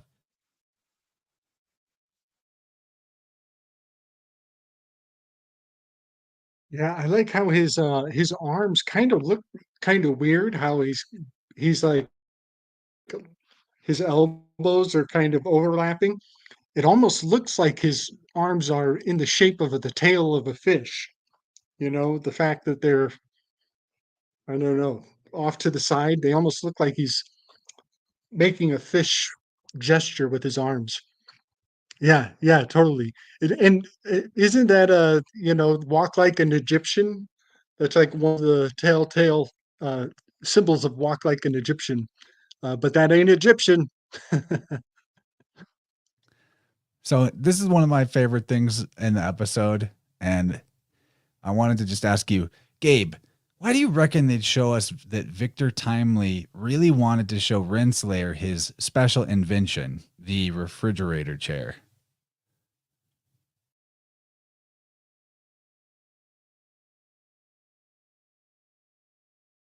Man, well, I will say one thing because right now Ravona is playing the star card. This has a strong Aquarius correspondence because it's in the winter time of year. This card signified Terpsichore, the muse of dance, and I've been pondering and meditating, like, why is the dancing muse in the wintertime? And what I came up with is that we're all dancers in the winter because we're sliding on ice. And when you slip and slide on ice, you need impeccable balance. And so for her to be put in a position to like be wooed or wowed or impressed by his refrigerator is kind of like she's being put on ice in an interesting way. But she also has these two cups. She's got like the two goblets or chalices, one above and one below. Oh, here we go. Yeah, so I have her upside down in case people are wondering. This is what she really looks like normally. But I've put her in a back handspring for the for the leap year. This is in honor of the leap year that happens every 4 years. So this is a bit of a votive offering. So but this is also the Eridanus River that runs backwards, kind of flowing against time. If it's flowing down like water should, it actually goes against the flow of time. It runs from March backwards almost into February. So yeah, those are all my thoughts of why he's pulling something out of an ice chest to impress her. Well, it's a refrigerator chair. He's an inventor. And the myth of Hephaestus, after his rejection from Hera, he creates her a golden Nice. throne, but she gets stuck to it by his clever design. So here we see a refrigerated chair is what he invented. It's I a love it. freezing chair. It's the golden throne of Hera. That's See amazing, it? Chance. That's amazing. So I love it. I'm I saying love it. Renslayer, I'm pegging Renslayer as the queen of heaven. So either Hera or Rhea, either one applies. Just as Victor is both Kronos and Adonis and Adam and Hephaestus and Hermes, all of them having traits of them all because they're allegory for aspects of one being, the sun or God in the different angles of the year. You can even make a case that Renslayer's hat has a peacock feather or something very much like it. Couldn't find couldn't find any images of the hat close up and well lit to know, but we could just pretend it's a peacock feather, which is a symbol of Hera. But there's definitely a big role reversal going on in this episode where instead of Hera rejecting Hephaestus, Hephaestus is rejecting Hera. So this this is it, man. It's Hera in the chair. It's a freezing chair. She's frozen to the chair. It's got to be. I don't know why else they would do it, because he's Hephaestus. Nice. He's Vulcan. Nice. I knew you'd see it. When it occurred to me, I was like, no way. Totally. Totally. And you know, in this scene, it's kind of interesting because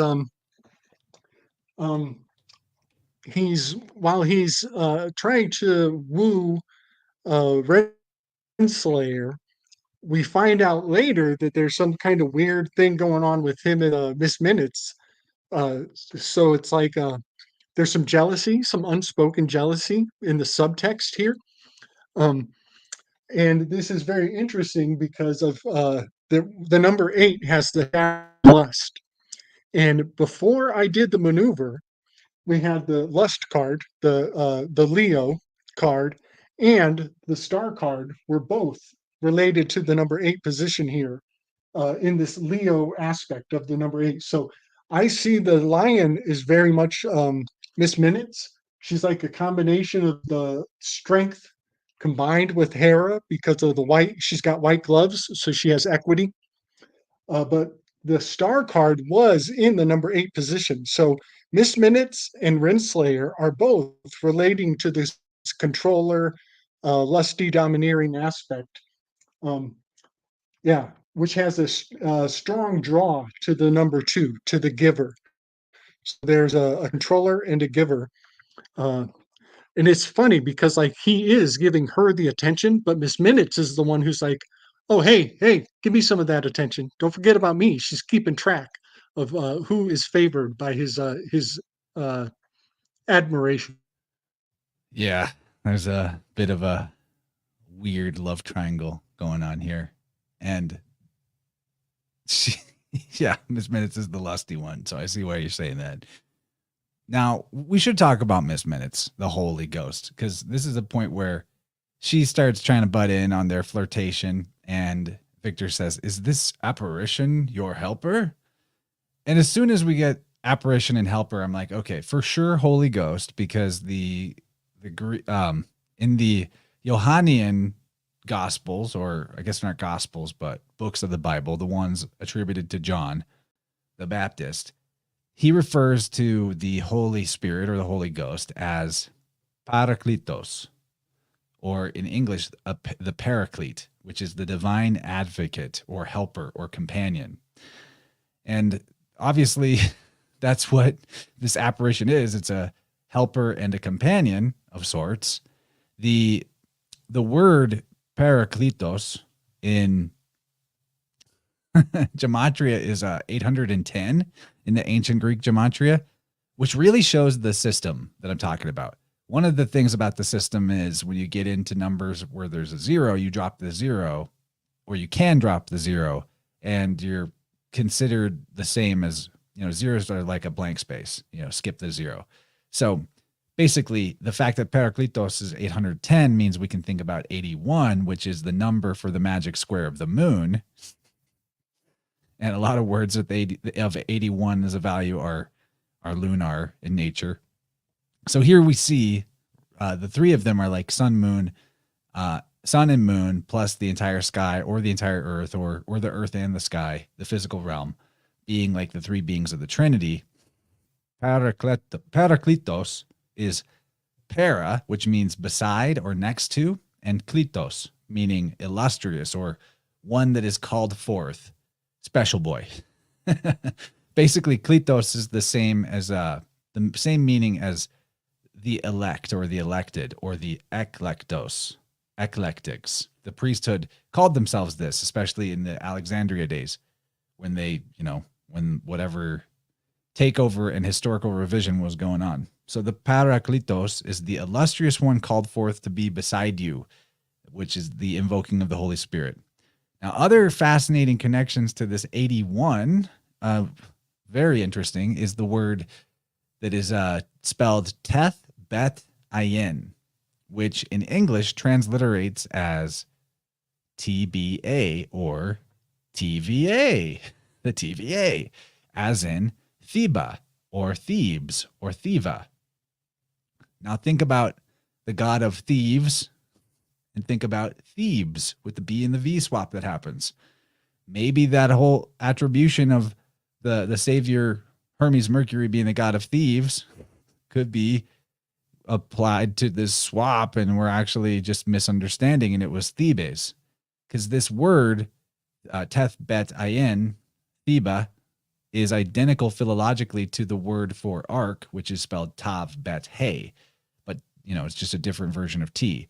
The letters all being interchangeable, that's the word for the ark. So here's a perfect example of the moon and the ark being mystically connected. But the difference is, instead of meaning ark, Teth Bet Ayin or Theba means to sink or to impress, as in an impression made on a coin. So coins are not just minted, they're moonted.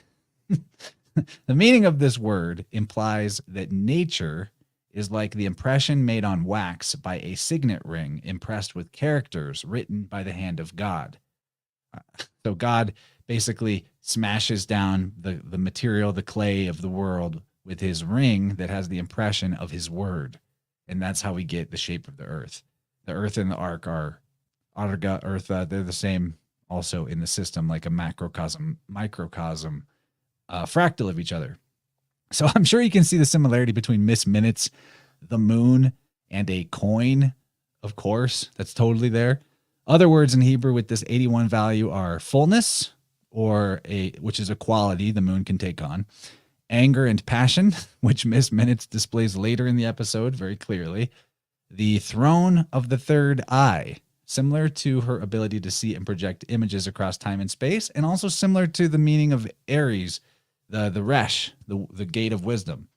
Another word that means in Hebrew that means 81 is a word for devotion and fervor, also a descriptor of Miss Minutes, interestingly, and visions and revelations, which she provides. In Latin, the word anima, meaning spirit, same as the resh or the ruach, equals 81, as in the anima mundi, the soul of the world, or the spirit of order, because that's what mundi really means. It's like order and beautification, artistic beautification. So I threw up the magic squares of the sun and the moon here because they're fun, especially the one of the moon, because it gives you that 369 repeat, and timely is very Tesla-esque. Carrie Woodley says hymn print. Yeah, nature is the hymn print of God. Excellent. Anima mundi is a very profound thing to know of. And so often it's it's like every episode we do, you and I are brushing up against the anima mundi and differentiating it from anima mechanicus, the animated machine in the mechanics. And it's profound because the science of the machine, it rhymes with the science of the spirit of the realm of the world, the natural hylozoistic emanations of being. But the anima mechanicus is just a simulacrum. It's just a wannabe overlay. And here it is right here. It's like he's torn between a real woman or a machine. And sure enough, we'll find out in a second what he chooses between anima mundi and anima mechanicus. Good. Yeah, that's a really good point. There's no takesy backsies either. Once you scorn Hera, you're done.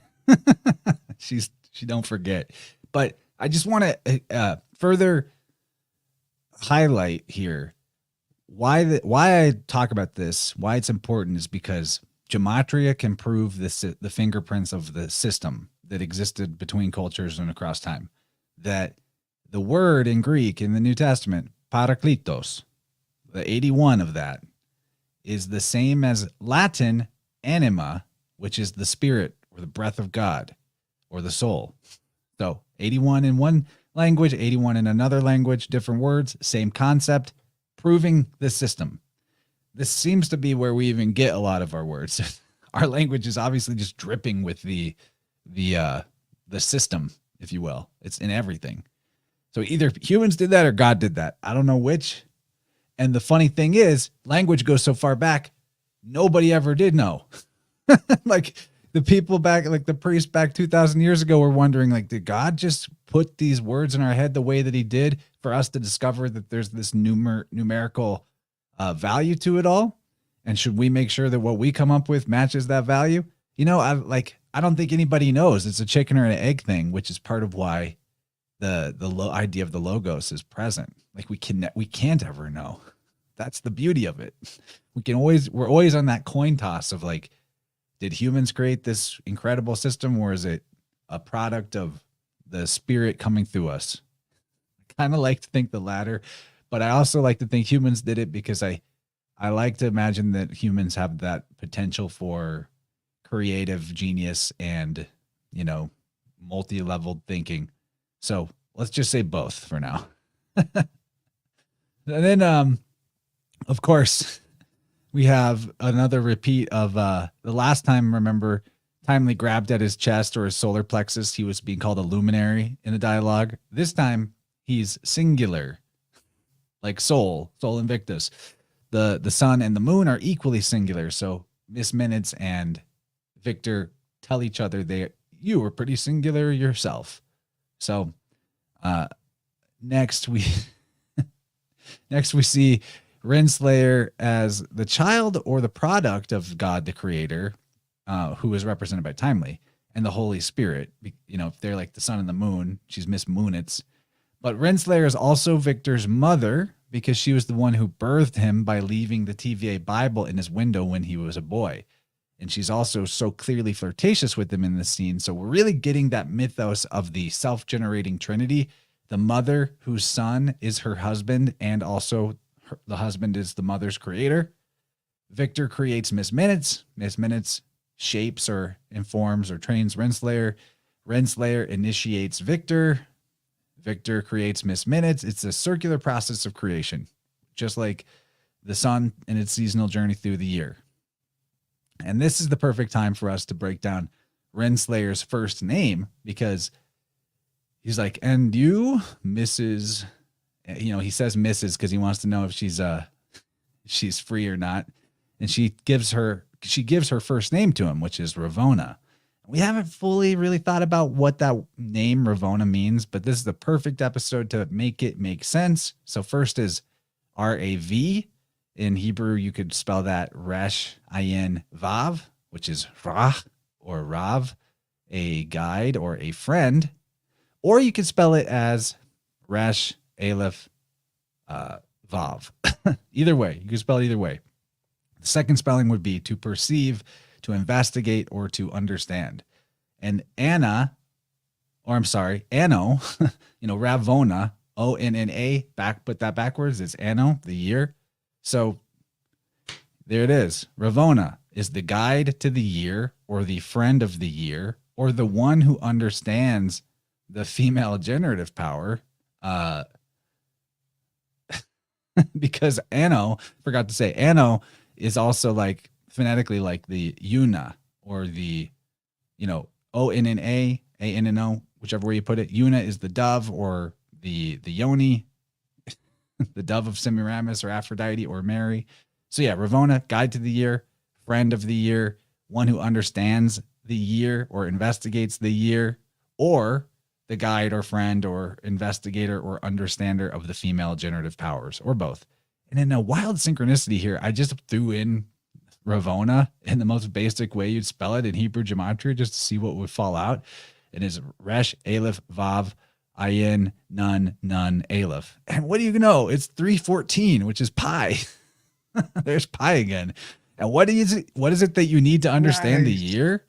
What do you need to understand or measure a circle or a cycle's circumference? You need pi. That's the guide to the year, or to the circle or the cycle. So bam, there's like a lot in her name. I think this was definitely the perfect time to really dig into it.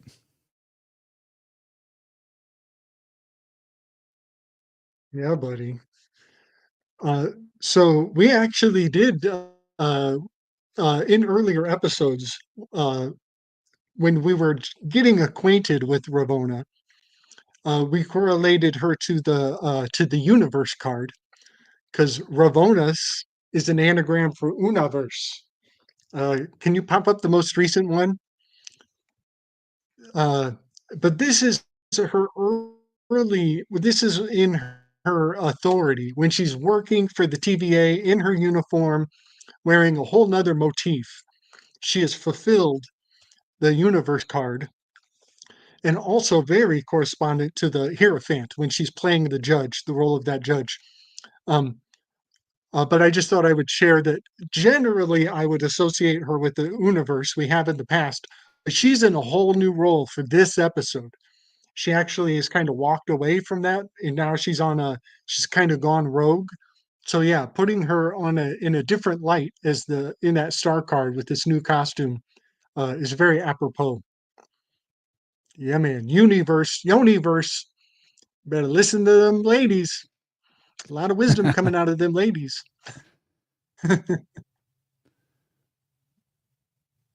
Just maybe don't put him in charge. No offense, ladies. Okay. And next in the slides, got to get out of my arrangement. There we go. Oh my gosh, what's happening? Stop.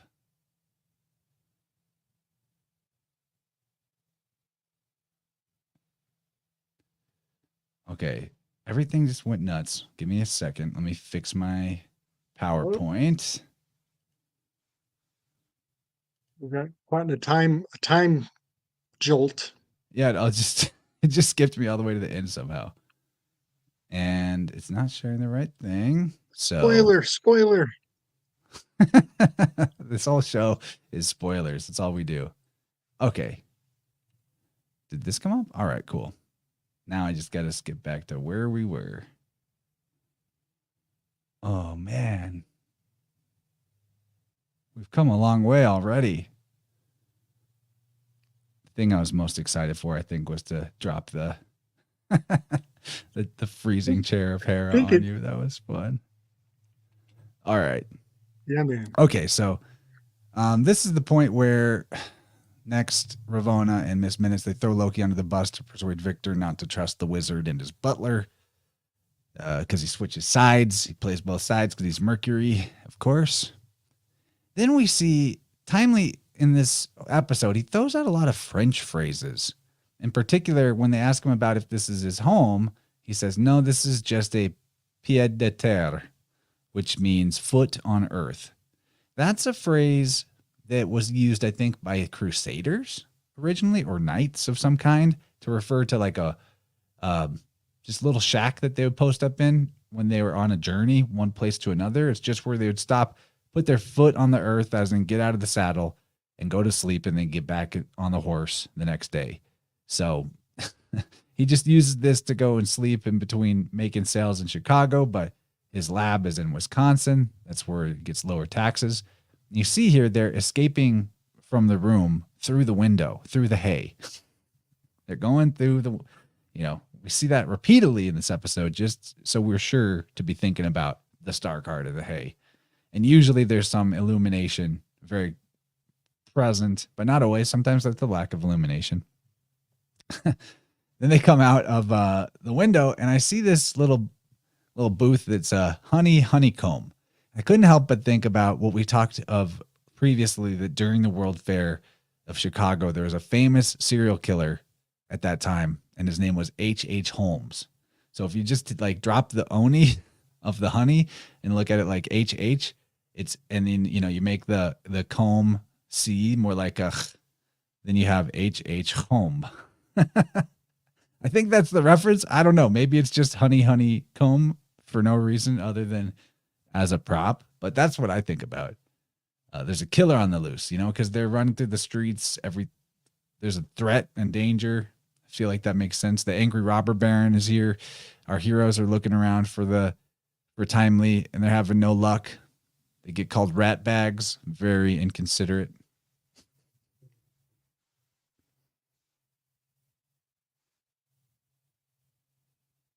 So Chance, I got a loose dangling cad from the last episode, and this was a late epiphany. Can you bring up the most recent graphic in the telegram that I sent to you?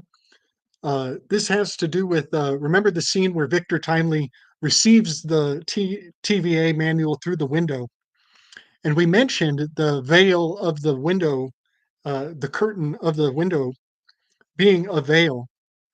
Well, it turns out I think that there is a nod to this book that is the original generative seed of science fiction. And I highly recommend people look into this fascinating phenomenon from history, air quotes. In the history of this seed of science fiction is tightly interwoven to the World's Fair. You can see by the timeline here. Um, so yeah, it's called A Dweller on Two Planets, or it's also named The Dividing of the Way.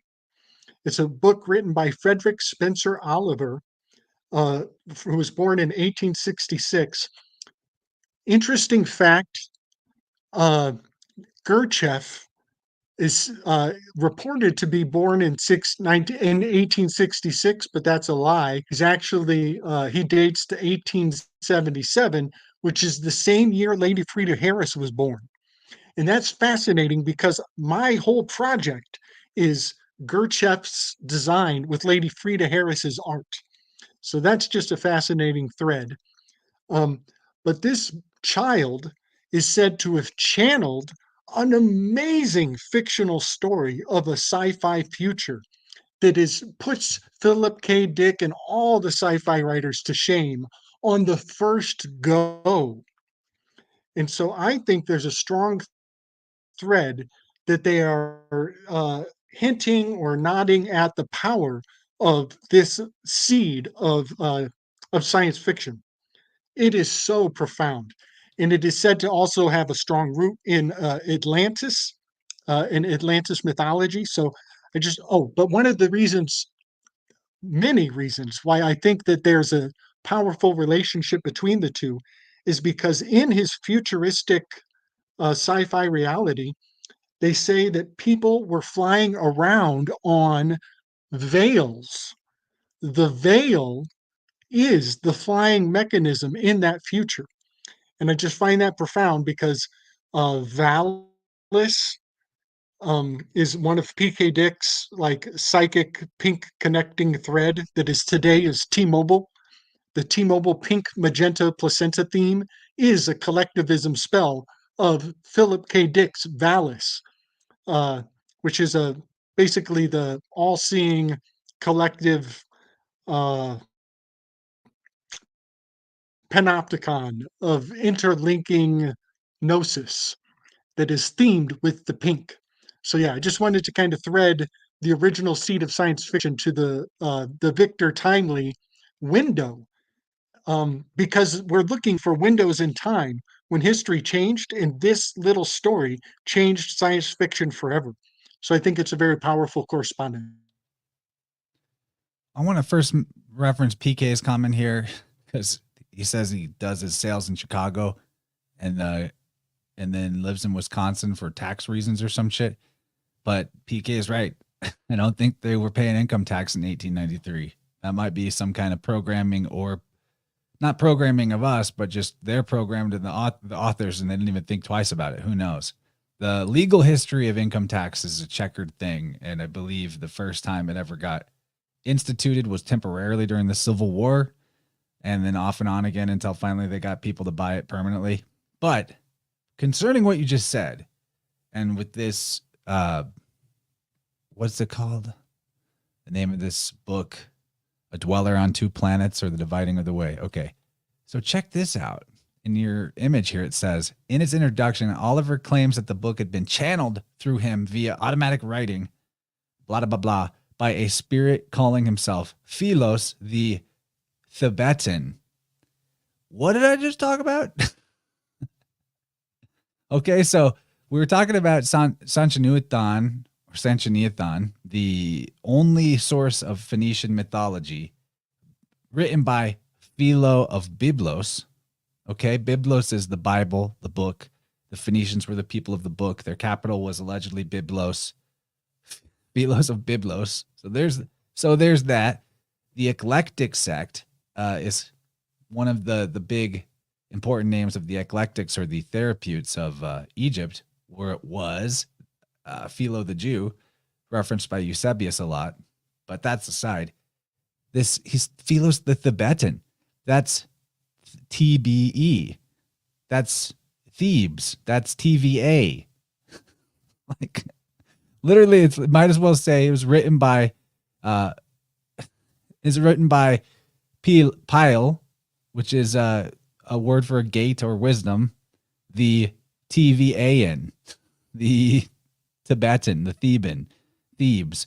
Even in Egypt, the city of Thebes was the Phoenician capital for a time when they held the Egyptian empire. So, like the fact that he's saying that the spirit that he channeled is Philos, the Tibetan, automatically makes the whole thing super sus. Like he's part of the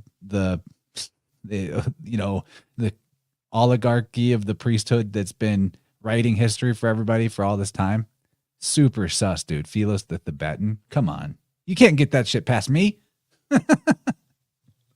Yeah, man. It's even like it's almost the pharaoh of Tavistock is almost what I see there. The pharaohs of Tavistock. But the Well, it's the story same is Philos and really Pharaohs, same prof- word. yes, yes. But the things that come through are actually what's amazing is that it's way above the pay grade of anybody that doesn't have technology at their fingertips. The story is really far out, and it's an old story. Mark from My Family Thinks I'm Crazy. He's very familiar with this thread. So yeah, be interesting how this resonates for him. Well, sci-fi is riddled with this, like Dune, what I keep referencing. This guy was writing before the internet or before personal computers, and he was writing about a far-flung future where humanity had already seen the rise of thinking machines and artificial intelligence, and they had a whole universal jihad against it to make it taboo permanently. And the God Emperor of Dune, he says stuff like, when you have the creative or imaginative machines in your society, it makes people ignore each other. And I'm like, how do you know that? How do you even know that? Like, there was no such thing in your time. Like the weird thing about Dune as a sci-fi is the whole book is centered around prophecy and large cycles of time, but it reads like prophecy of the next cycle of time that was to come after Frank Herbert's time. So yeah, there's something there. Sci-fi is there's And something there with sci-fi. yeah, man. One thing I don't that I hold on to like a precious gem about Dune is that the original stories, the character's internal monologue was actually broadcast through the writing and even in the film. You were actually privy to their internal thoughts. And it was in the actor's voice echoing like in an empty room the way they portrayed it, so you could literally hear their thoughts kind of like reverberating a little bit. That's how you could distinguish it from their actual speaking voice. And the new Dune, that's not even a part of the plot line at all. It's not even, it's like they didn't find that interesting as an artifact to carry forward, but by removing it, it actually makes it more important, because I have learned that there are people in this world who don't even have an internal monologue. Oh, nice. Big up, big up. Yeah, to find out that some people don't even talk to themselves within their own headspace. They don't even have, and they don't fill spare time with random conversation with themselves, and that they have maybe even extremely prolonged periods where there's nothing going on inside. That realization kind of, it boggles me. I'm not concerned, but it's just unique because I don't have any dead airtime in my head, in my gigantic chamber. I am constantly having many conversations all the time. I can't imagine how boring it would be not to be that way. But uh, long story short, I believe that not having internal monologue is actually beneficial for the powers that presume to want to be. And I think they want to breed out your internal monologue. I think this hails to the motto of NATO is a mind unfettered with deliberation. This is the delta. These are the deltas of Orwell. These some people would say that's what they want the Chinese to be like. That the Chinese have such a hive mind that they are a quintessential delta, and they don't even have any internal deliberation of do I want Pepsi or do I want Coke. They just go along to get along. So these are profound artifacts. I just wanted to put on your radar because I know you're digging into Dune, that the internal monologue is a treasure of that story. But then the other treasure is the language of compulsion. That the royals actually have a language that can make people do what they're told, that makes them circumvents their free will. And I think that this Frank Herbert is preserving another treasure that could be a language that has true purchase to causality built into the very fundamentals of every sentence is true purchase on causality. And I think the English language is watered down. I think it's watered down. We don't have the causality we thought we had. And you need years and years of training in captured terms of art. Captured terms of art. If you don't have the paperwork to wield those terms, you don't get purchase on causality. This is what they did with the legal system, and we know it. Well, let me offer, first of all, thank you, Cucumber, for this generous super chat. He says, I wonder how to explain to an Amish fellow what a computer is and can do. That'd be fun. But I want to offer this possibility because I'm obviously Dune's just a fiction and an allegory, but in that framework, it's not the words themselves that have purchase on compulsion or on causality. It's the tone and the posture and the resonance of the word. So it's my opinion that it's not so much about the word itself, but it's about how it's about the energy and the coherence behind it, you know? And that, when you're talking about the internal monologue and the mind fettered by deliberation and never having any dead air in your mind, there's a possibility that the person who exists without the internal monologue is actually the one who is whole, that they're just there in the moment. And there's not the schizophrenia of a cacophony of voices clamoring for their attention as different thoughts at any given time. I'm not saying one way or the other. I'm just putting it out there as like, what if the opposite is true? Like what if the internal monologue is a symptom of our fragmented psyche? Who knows? Because who's talking to who in there? Who's talking and who's listening? It's an infinite recursion. I'm the one that notices that something is noticing that there is something to notice, but who is the one that's noticing that there's a noticer? And it just goes on. Whereas without any of that, you're just like, you're just here. There's no subject object separation. So which is more coherent? That's the question. But on the other hand, language is the very pickaxe that chips away into the psyche to make the fragmentation. So it's a super weird loop of causality that I don't know we ever will get to the end of it in this life. It is so profound. It is so profound. Um, I think of the sofa ring, the ring of sofas, the sovereigns, and these, the symposium is to some degree uh, a metaphor for doing an internal monologue, talking to yourself about, am I going to eat before I drink? Do I got to go do this before I, getting your priorities in order? And some people have their kung fu quite dialed, so it doesn't look like a process whatsoever. And they seem to be of single-mindedness.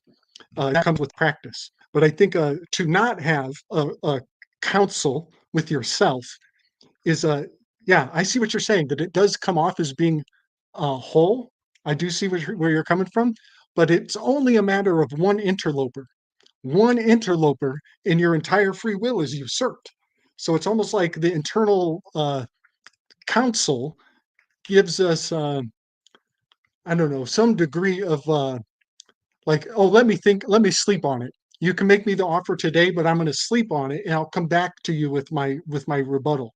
You know what Oh I mean? yeah, and But it gives you if you the you can look forward and backward. You right, It makes you yeah, multidimensional. that's it. Yeah. That's it. I could go on. I could start talking about Dune more and the God Emperor with his ability to remember all of his past lives photographically and see the future. He's totally Janus.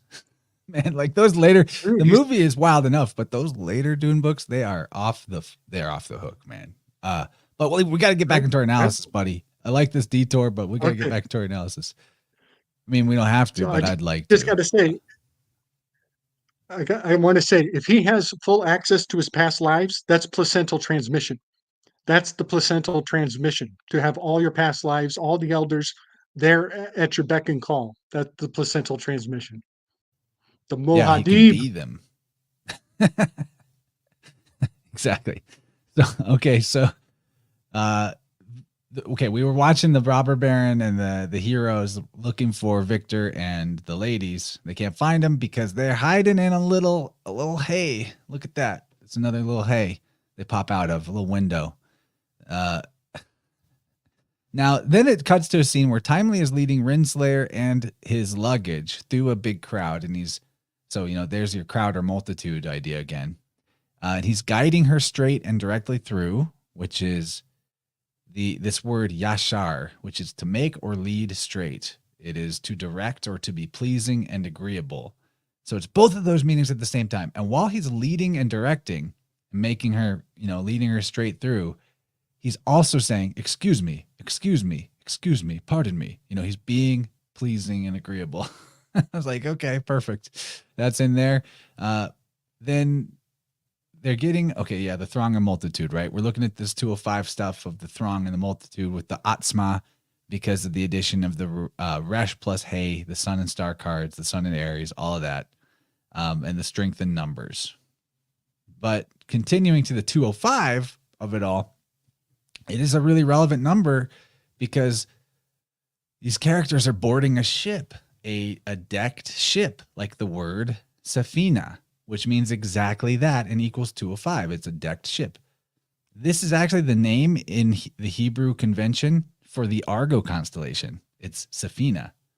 The boat that they're boarding to cross Lake Michigan is a decked ship. It's Safina, but it's also called the SS Heron. I was like, oh, you have to you can't even see this stuff. You have to brighten your screenshots to even read these little things. But the heron is a symbol of Thoth, Hermes, or Ptah. In Egypt, it's either a symbol of Thoth in his role as the creator, cosmo creator, or in Greek, the heron is a messenger symbol for Hermes. But either way, this boat or this Argo is the Ark as well, because it's their salvation from destruction, since the angry robber barons don't follow them here to kill them. And they ride through this boat through the night, and it's the dawn when they get through. So it's like a microcosm of the cycle. They're surviving the winter, the night, etc. And in this moment here in the dark, you really get the symbolism of Miss Minutes and the moon. Super clear. She's like their only light source in the dark. When the moon hits your eye, all of that. That's amore. Here we see, this is where we see the TVA handbook again, and Victor starts talking about how he keeps everything he's ever imagined. And since we're on the Heron, it's appropriate to bring up Victor's, the writing Victor's done in his handbook. I like that. Now, we're going to talk about that arc. The word in Hebrew for Noah's Ark, Tav Bet He, but remember the alternate spelling, Teth Bet Ayin. It's Theba or TVA, an impression as one made on a coin. The other meaning of this word is nature. The second spelling, Teth Bet Ayin. Nature is the because nature is like the impression made on wax by a signet ring, impressed with characters written by the hand of God. So he's talking about in this scene, he says, the book was delivered to me when I was a child, dropped into my life by some divine hand. What? That's the hand that wears the signet ring. And this cyclical creating his own nature by impressing upon himself via the divine hand that he himself had leave the book of characters in his window. It's super mystical stuff. And what's even more far out is the meaning of impression, which is coming down and stamping, being like from above, because that's laid up in the word. It also can be used to pertain to sinking, literally the sinking of a ship, further connecting it to the ark. The ark is a ship.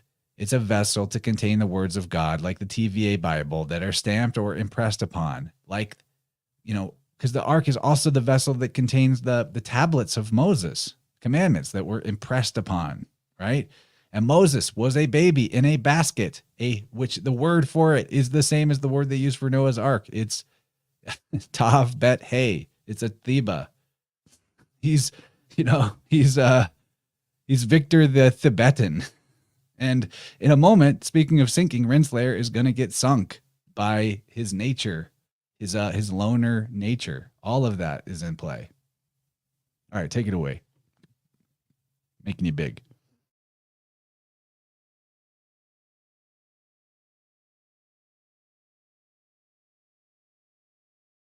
Still muted, homie.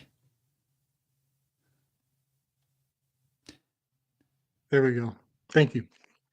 So yeah, at the moment they're on the boat and he's discussing this divine hand that dropped the TVA Handbook of Enlightenment, the illumination onto him. And so this divine hand is very significant because Yod is the glyph on the hermit card. But once he cuts her loose, once he disavows the potential of having her as a partner, she gets dropped. And when she drops, she has a fall from grace and she becomes vindictive. Oh, for one, she slows down. She's going to slow him down. This is an aspect of sloth. When she gets dropped out in that boat, gets dropped down, she is running slow. She's lagging behind while he goes on the big boat. She has to getting to work to keep up with him, and she eventually catches up later. So she falls out of the number 9. She falls and she goes back to, I think she becomes the InnerVerse card again when she pops back on the story here in a little Especially bit. because she has She'll like be a back in wand the or a baton InnerVerse when she card. comes back. Yeah. When she comes back with the vengeance, she's back in her old business mode. It's business time. So, okay, and then this scene continues, and Ravona basically claims credit for being the divine hand who drops the book, but then catty Miss Minutes is like, you brought it to him the way the postman brings the post. But that's funny because the reference to the postman is perfect for the fact that they're on the SS Heron, the Hermes being symbolized by the Heron, the divine messenger, the mailman. And then we see Victor talks about the TVA handbook being what he thinks is like a dialogue between myself and the visionary author, Ouroboros. And the Ouroboros of it all is very encapsulated by this episode because we learn that the future Kronos, which has the root meaning of seed, sent back the seeds of his own creation into the past. And that those seeds sprouted and were handed off to Ouroboros, who wrote the book that inspired the seeds to sprout. It's like, who actually invented all the TVA technology? Was it Ouroboros or was it Victor Timely or a version of him? There's no beginning or no end. That's what makes it a cycle or a circle. And there's lots of symbolism in this. And I'll just leave out the Gematria part because I feel like I'm going overboard with that. But he does hand Renslayer she's flirty with him. She says, I'm starting to see the man you'll become. Teehee. And he hands her a paper mache, or no, more like origami flower. It's like a lily. So this is the lily or the lotus that the supreme deity is born out of. It's actually another symbol of the ark because it rests on the water and it requires the filth or the mud or the darkness for the flower to blossom. So you see the lots of versions of the deity on the lily pad or on the lotus flower, and that's the reason. Also, the lotus is a symbol of the third eye, the resh, the gate to wisdom. So bigly important, especially that it's made of paper. That it's a paper lily. Okay. Now, another fun bit of gematria that is, I think, worth talking about is, well, this is the big role reversal moment. Instead of Hera rejecting Hephaestus, he rejects her.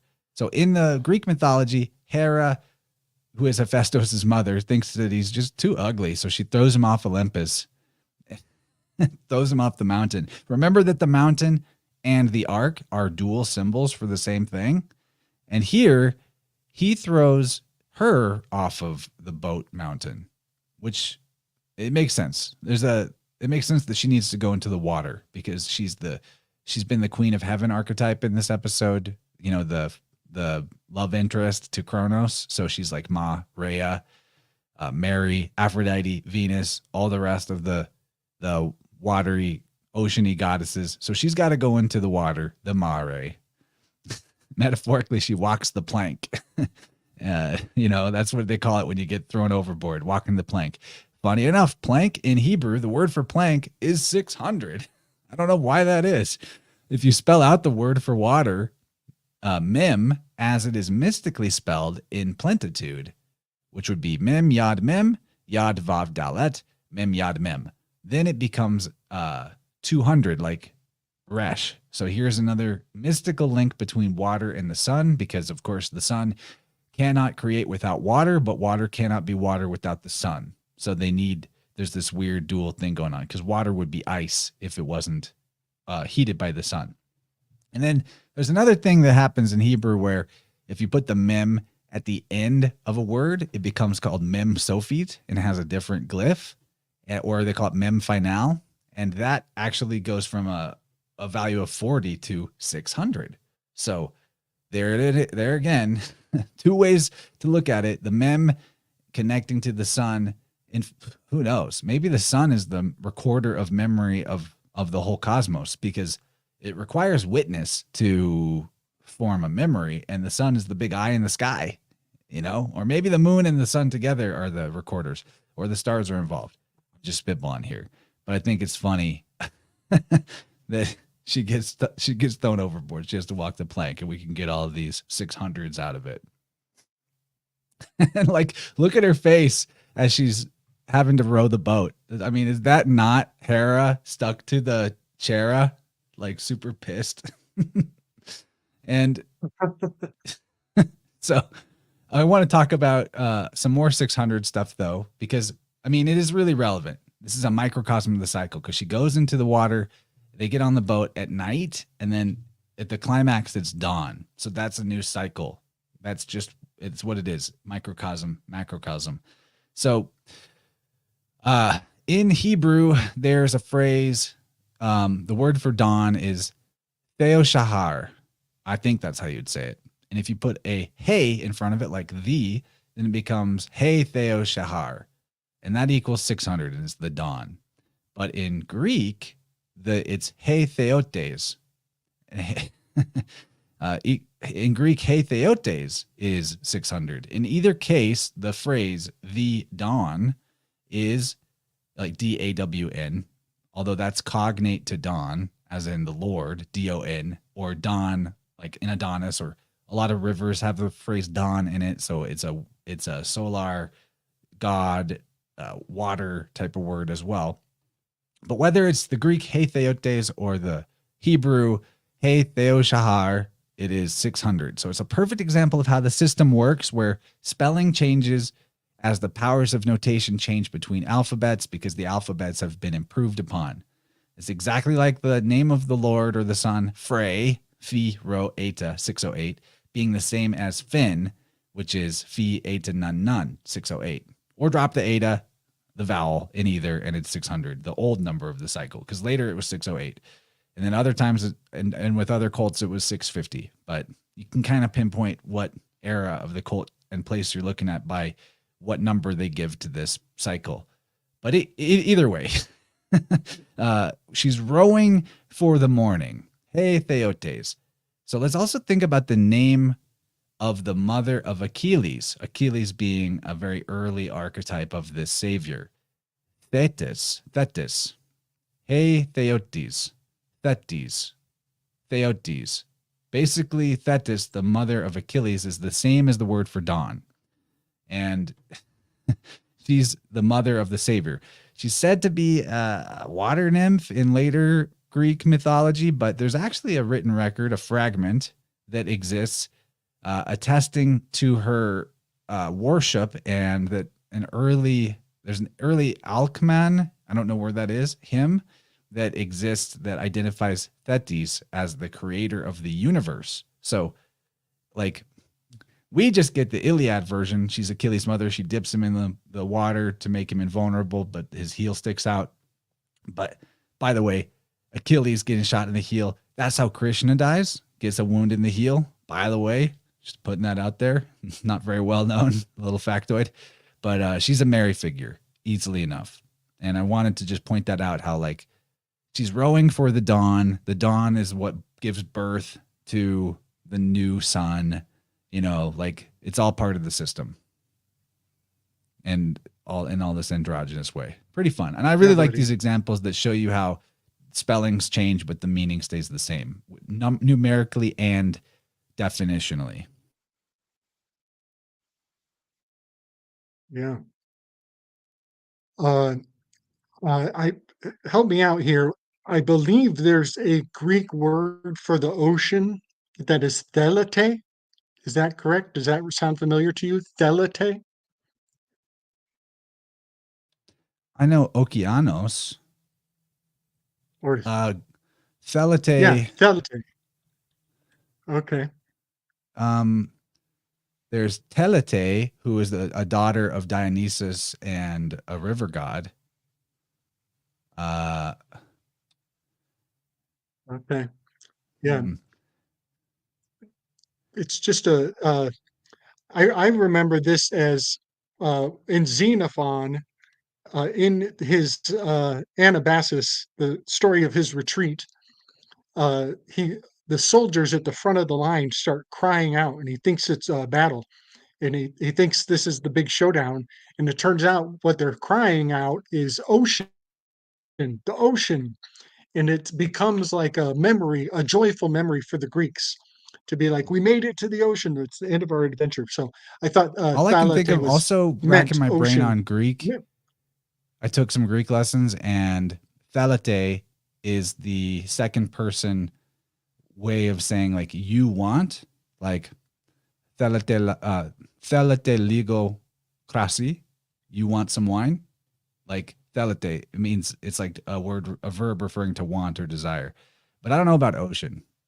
I need to get back into taking Greek lessons to actually be able to speak it. It's pretty fun. I like the rhythm of it. Yeah, man. So I want to talk about the Achilles heel being a vulnerability, and that having an earlier incarnation um, in Hindu mythology. Actually, no, the I Achilles think that version in my this book is is older, because like a Achilles is goes back to the Etruscans, and there's artifacts that are older than Krishna artifacts.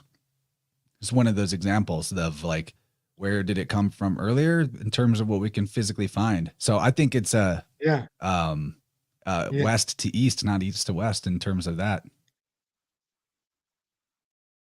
nice, nice.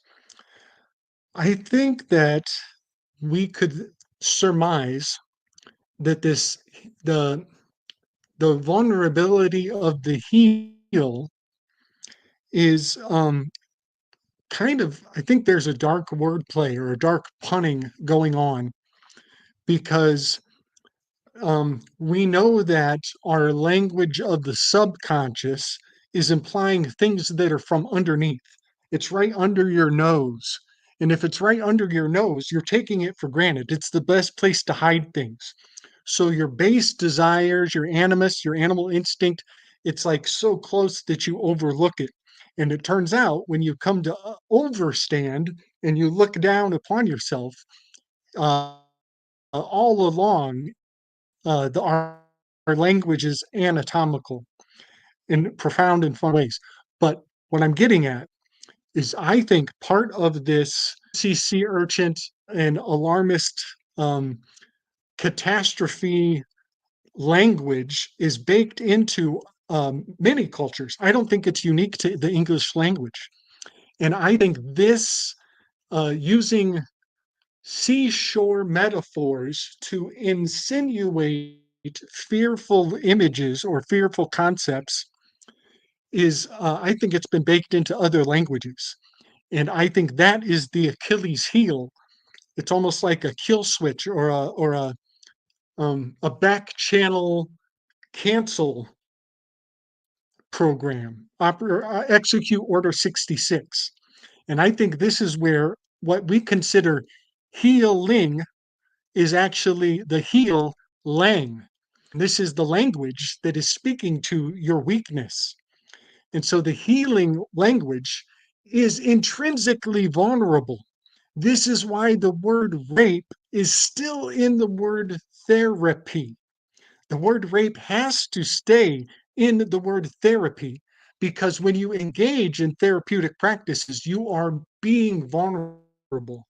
You have to agree from the jump that, yes, I'm going in here vulnerable like a child, and I'm subjecting myself to somebody else's opinion because I believe that they're going to heal me with their opinion. And so, this weakness of the Achilles heel and the heel language of what I've been unpacking from the sea urchin, seashore emergency carry mollusk spell, I think it's been imbued into other languages in other cultures. And I think it's even a treaty that it's required that other languages have had the same weak spot of implying sea urchin, sea spiny things that are going to take your take the standing out from under you so that you don't have good standing. And this is exactly what they do in the courts. So yeah, I think that is the Achilles heel, is that all of our languages have a kill switch to pull your confidence out from under you, and it's baked into the words we choose around crisis. And there's lots of examples of that. Like, where to do one thing, you're symbolically doing the opposite. Like think about symbolically what it means to turn your back on somebody, right? But turning your back on them is also a symbol of opening up your vulnerability to them. So you think one thing like, oh, I'm showing them, I'm gaining the power on them, I'm leaving them behind, but you're also exposing your back to them. You're giving them the power. There's like tons of these little paradoxes. I find that interesting. I mean, even in this gematria of like I threw on the screen here as well that the 510 of the Resh and the Sun one more is. thing. Oh, sure. I just wanted to maybe bring everybody's thoughts to can you recall the last time you really felt that sinking feeling? That sinking feeling is the sense of betrayal, the sense that you walked into the trap, the sense that there's no turning back, that it's all decided from here on. And that sinking feeling is also having the earth pulled out from under you when you're standing on the ocean shore. And if you stand there long enough, you no longer, what you thought was ground is no longer ground, and you're already burying yourself by not doing anything. If you sit there with that sinking feeling long enough, you just end up under the earth. And so the sinking feeling is like, I'm not doing anything and I'm already dying. And you can feel it anatomically.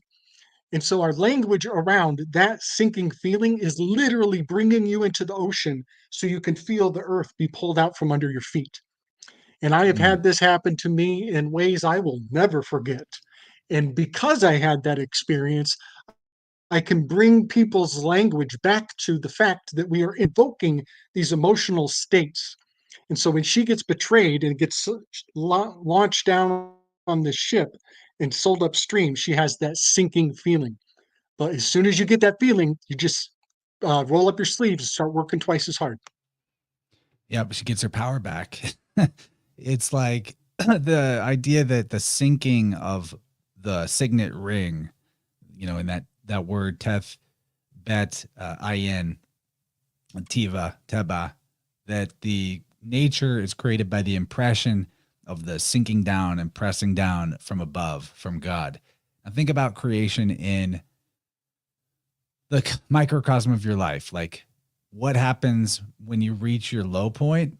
The only way from there is to create a new self or create a new identity to rise from the ashes like the phoenix. So we're talking about the cycle, of course. Or when when a mother is about to do a woman is going to do the process of the creation of life, her energy collects in her belly. So it's like sinking. Or in the like energy traditions of the East, the idea of we talked to Mark English about this, of creating like your next body, being the pregnant man energetically. Like a big part of the technique is sinking the chi. You sink your chi down into your dantian. So like there is this interesting thing. You gotta get down to get up. You know what I mean? You gotta get up to get down. You gotta get down to get up. Like there's this paradox to it for sure. And So true. another 510 that I didn't put into the slides anywhere, but I thought is relevant.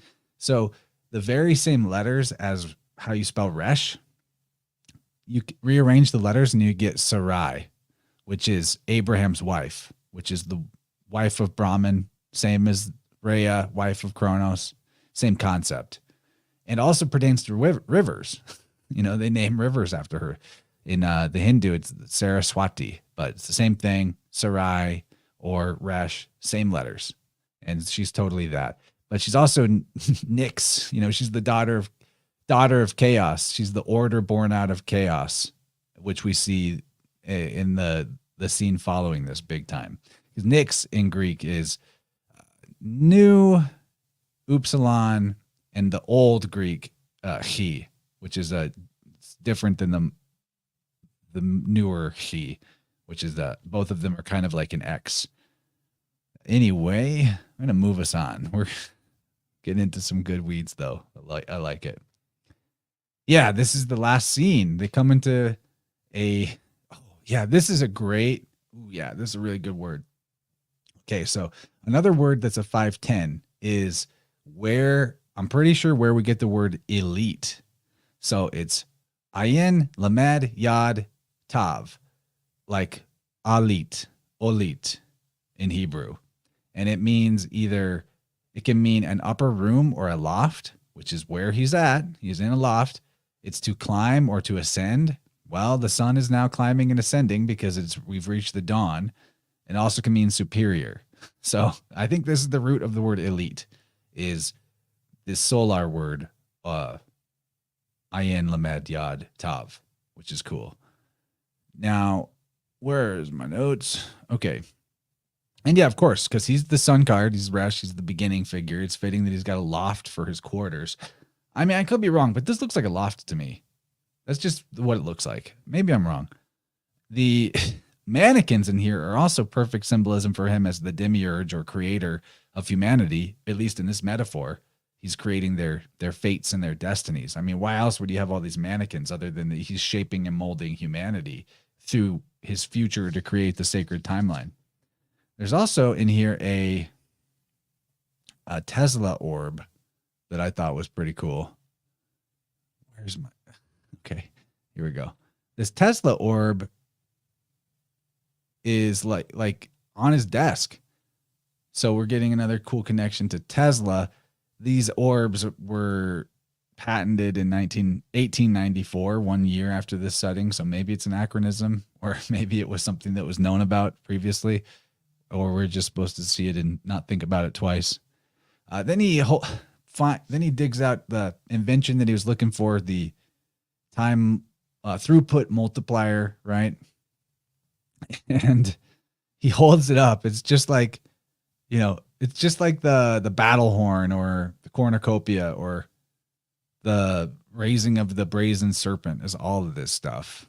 The Hebrew phrase, he lifted up a horn, as it appears in Psalms, is equal to 600. And I forgot to mention that Moses has horns in all the ancient depictions of him. That's a thing. So then we get into this really weird part of the scene where all of a sudden Miss Minutes is like, will you sketch me like your French girls? She wants to know if there's a sketch of her in the journal. And she asks, why didn't you allow me a real body? And she's getting real lusty. And the word tafel is a 510. As a figure of speech, it means folly or licentiousness or uncontrolled desire. As a more literal meaning, it actually is slime. It means slime or untampered mortar, like unrefined material, And so that's also kind of like what these mannequins are. They're unfinished, they're unseasoned, they're tasteless, they're bland, they're blank, they're all of that. But she's got this folly, this uncontrolled desire that messes everything up, actually. So it's definitely folly. I mean, this is the example of what I mean when I say like it's almost as if these episodes are written off of the Gematria code, because they just contain all of the different facets of the meaning of the numbers that go with the episode. It's so weird. She gets pretty biblical. She starts talking about how, she's been with them for eternity and she knows the beginning and the end of time and yada, yada. And then her cartoon body, which is just a head, then it merges with the head of a mannequin. That's it. There's your resh. Resh is the countenance, the head or the face. It's the beginning. It's the commencement. It's wisdom. It's all of that. And there she is. She's the goddess of in the beginning God created. Her and Renslayer really are. The Genesis 1:1 in Hebrew, it starts with Barashit Elohim, which means not in the beginning. It means by wisdom, Barashit, Elohim, goddesses created. So these are Renslayer and Miss Minutes are the goddesses that in the beginning created. And what did they create? They created Adam, which is Kronos, the son of heaven and earth. It's totally that. But then he disables her because she's cray. Super crazy. Too much. He puts her down. Got to put her down.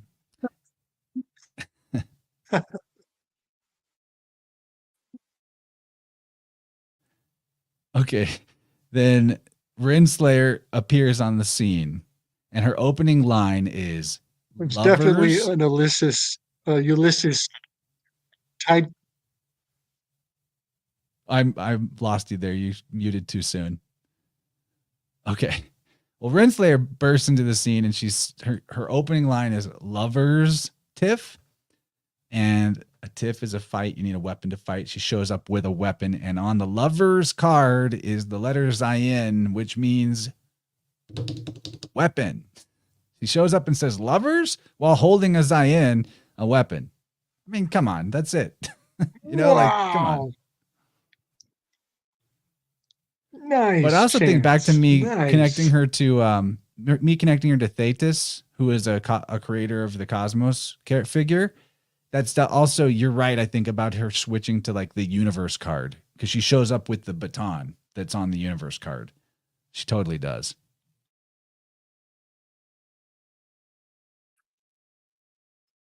Yes. Also, the fact that the magician's table is in this room, that in fact, there's an entire room full of magi tables. And the Magi table has all of his elemental tools, a wand, a sword, a cup, and a coin. And so this entire room is yet again another territory that is inundated with inanimate objects that seem to move anyways, that seem to have wills of their own anyways. And so all of these are the accoutrements of the Southern Hemisphere constellations. It's just riddled with dead objects, writing crops, telescopes, microscopes. So I have a strong case that we are on the rim of Sigma Octantis, where the Indus constellation is surrounded by all of his tools and implements, the telescope, the microscope, and the entire shape of this room is hailing back to my discoveries on the Enneagram and the Ara Altair constellation. That particular shape of the corner of the altar is very much signified by this room at large. Yeah, it is. It does have that odd trapezoid shape to it. Didn't think about that. Okay. So she comes in and she says, I'm the one in charge now. And she means business. She vaporizes a mannequin. And, whoa, what do you know? There's a word that means to take charge or to take over that's a 510. It's just an alternate rearranging of the letters that spell Resh. It's Yod, Resh, Shin. There it is. Like Yash, Yarash, to take over, to take charge. Are you guys seeing how virtually every word that could correlate to the numbers I picked out for this episode are present in the episode? If you go to a Hebrew Gematria correspondence and just look up 510 and look up 200, I've got most of the words worked into here and they fit. It's so weird. And also remember, there's other words if you go back, you could go back to previous words that I've brought up in this episode and they would apply here, like the one of to burn. There's a word that's like part of the numbers I picked that is to burn something. And here she is, she's burning up the mannequin. So there, I couldn't even really do full justice to how complex the weave of this Gematria program is throughout this episode. It's crazy. It is crazy, but you know what, Chance? I think it's important that we bring these artifacts together, at least in as narrow of a location where they can be um, organized. Our thoughts can be organized because the mannequin in Latin, the word mannequin is a muñeca. A muñeca is a mannequin. It's a pet name for your sweetheart, you know. Yeah, muñeca, vamos aquí. Well, it's also Monica. And Monica, right away, for me, draws Monica Lewinsky back from the archives of time, because Monica Lewinsky was a famous cat fight where an ice skater, a dancing ballerina on the ice, got in a battle and duked it out with another lady, with another woman, fighting over the Olympics. So yeah, the mannequin even is like presaging a cat fight, an epic cat fight that's about to break out. So in a strange way, it consummates the Monica Lewinsky debacle, because here we are in this leap year, we're going into another Olympic time frame, and I think they're presaging some events in the Olympics probably. Dude, this is totally written by AI. The fact that they're drawing on multiple languaged puns, that the Monica is the Monica, this is totally written by AI, and it's designed to have latent triggers in multiple languages. I want to make some shout outs. I see Priscilla became a member to the channel. Thank you, Priscilla. We will have another Inner World members only episode this week. I just had to get this done first, but we will do it. Also, I see Jason, aka Asa Jin. He has super chatted. Appreciate you, man. He's also a Patreon subscriber, so supporting extra. Love that. Over on the Rockfin side, I got some nice super chats from Ariel and Jason. Another Jason. Thank you, guys. Y'all are awesome. Oh, wow. There's some good commentary in the Rockfin side. Very cool. Just want to give my thanks to everybody that's supporting the channel. Makes it a lot easier to do this stuff. Now, we're getting there. We're almost to the end, which is great. I really like this part because it's like the whole culmination. The heroes show up and they're like, Renslayer, what are you doing? Loki's kind of playing a passive role in this section of the episode, but Mobius is asking, is this the free will you were looking for? And this is where she's like, you don't understand the resh, the crown, the leadership, being the head, the wise one in charge. You have no idea what it takes to lead, to act, to keep order. She says, all that matters is order versus chaos, and I'm order. So this is a fun time to talk about that. What is the cosmos really?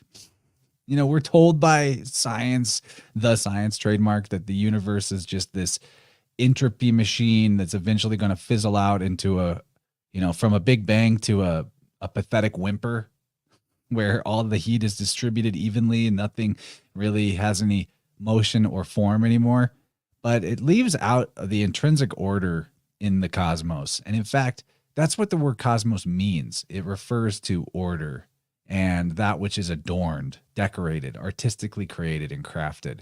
And in fact, cosmos is a 600. That's a kappa, omicron, sigma, mu, omicron, sigma. 20 plus 70 plus 200 plus 40 plus 70 plus 200.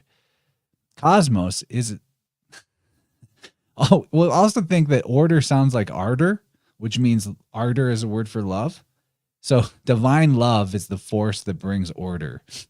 She's definitely got tough love here. She loves Victor Timely, but she's getting tough on him. I'm in charge now. Cosmos has the same meaning, though, as mundi, the Latin word for world. It's a word that is about beauty and order and adornment. And interestingly enough, the Ethiopian African word Adama means exactly the same thing as cosmos and mundi. So there's another feather in the cap for the idea that I personally am entertaining pretty strongly, that the original system was that Adam was the whole world. That's the Adam Kadmon, the archetypal man. The first man was the entire world itself. But then the real chaos arrives, which is Sylvie. She bursts in, explodes everything with the green color of the heart, which is important because the heart is, we find, like, she seems like she's just pure chaos, but we realize she's completely driven by heart. She's all heart.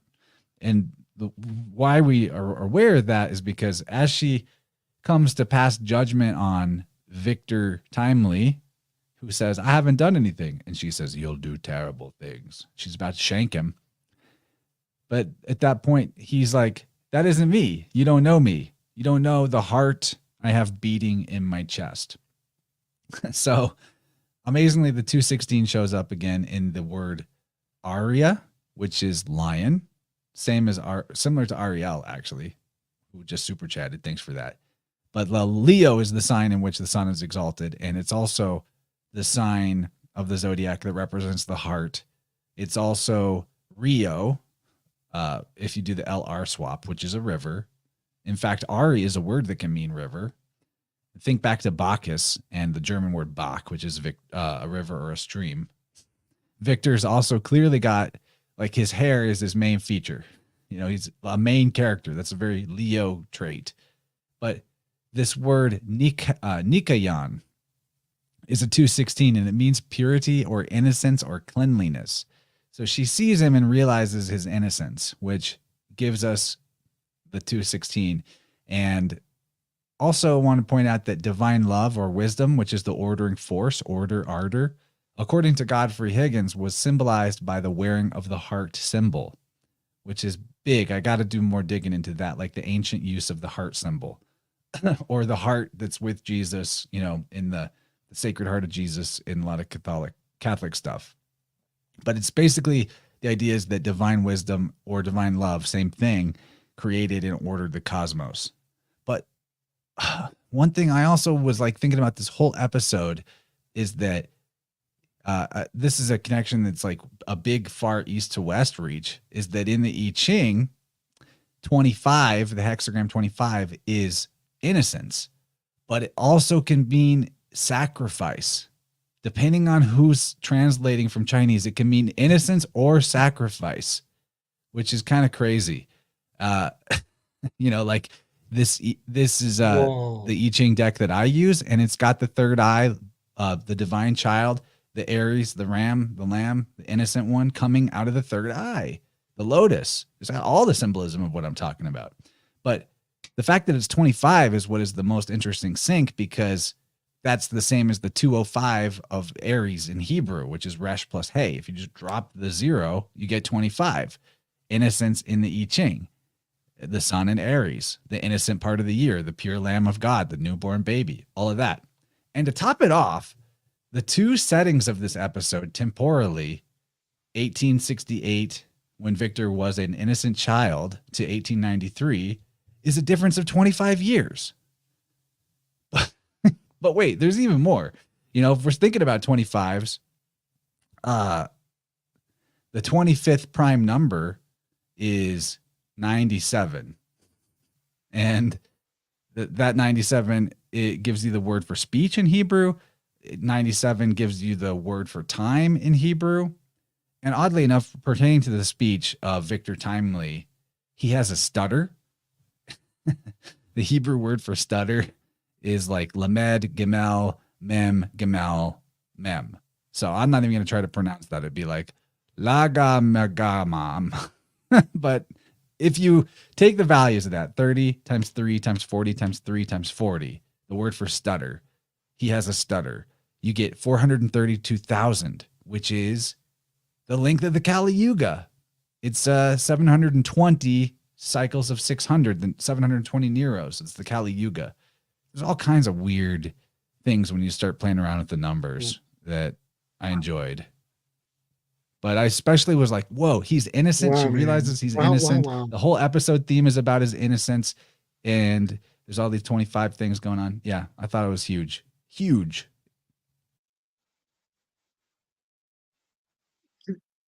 So much, so much. Yes. So 25 is 5 times 5. So the magical square for Mars, the 5 by 5 magical square, yields a 25, very correspondent to the Aries and the declaration of war, marching into war, getting the marching orders.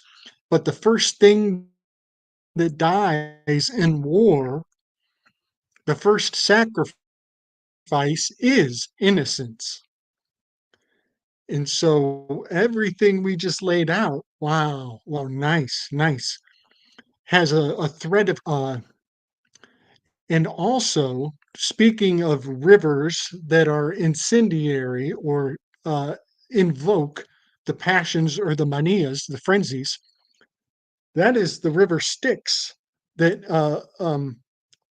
Achilles is standing on when he gets his hair pulled by Athena and he goes into a hyperdimensional reality outside of time and space that is the universe card.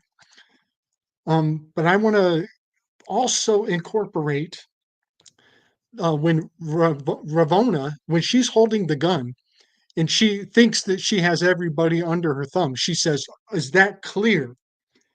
And everybody's like, "Oh yeah, that's clear." Well, clear is Scientology speak for have you evacuated your soul and are you ready for somebody else to take control of your will? Have you emptied the council of sovereigns out of your faculties so somebody else can take control? So when she says, "Are we clear?" and everybody's got their hands in the air, they're like, "Yeah, I'm your puppet. Tell me what to do next." And it turns out she was wrong. They were not clear because now Sylvie comes in the room and she blows everybody to hell. And then things are clear. It's not clear when you're just using words and empty threats.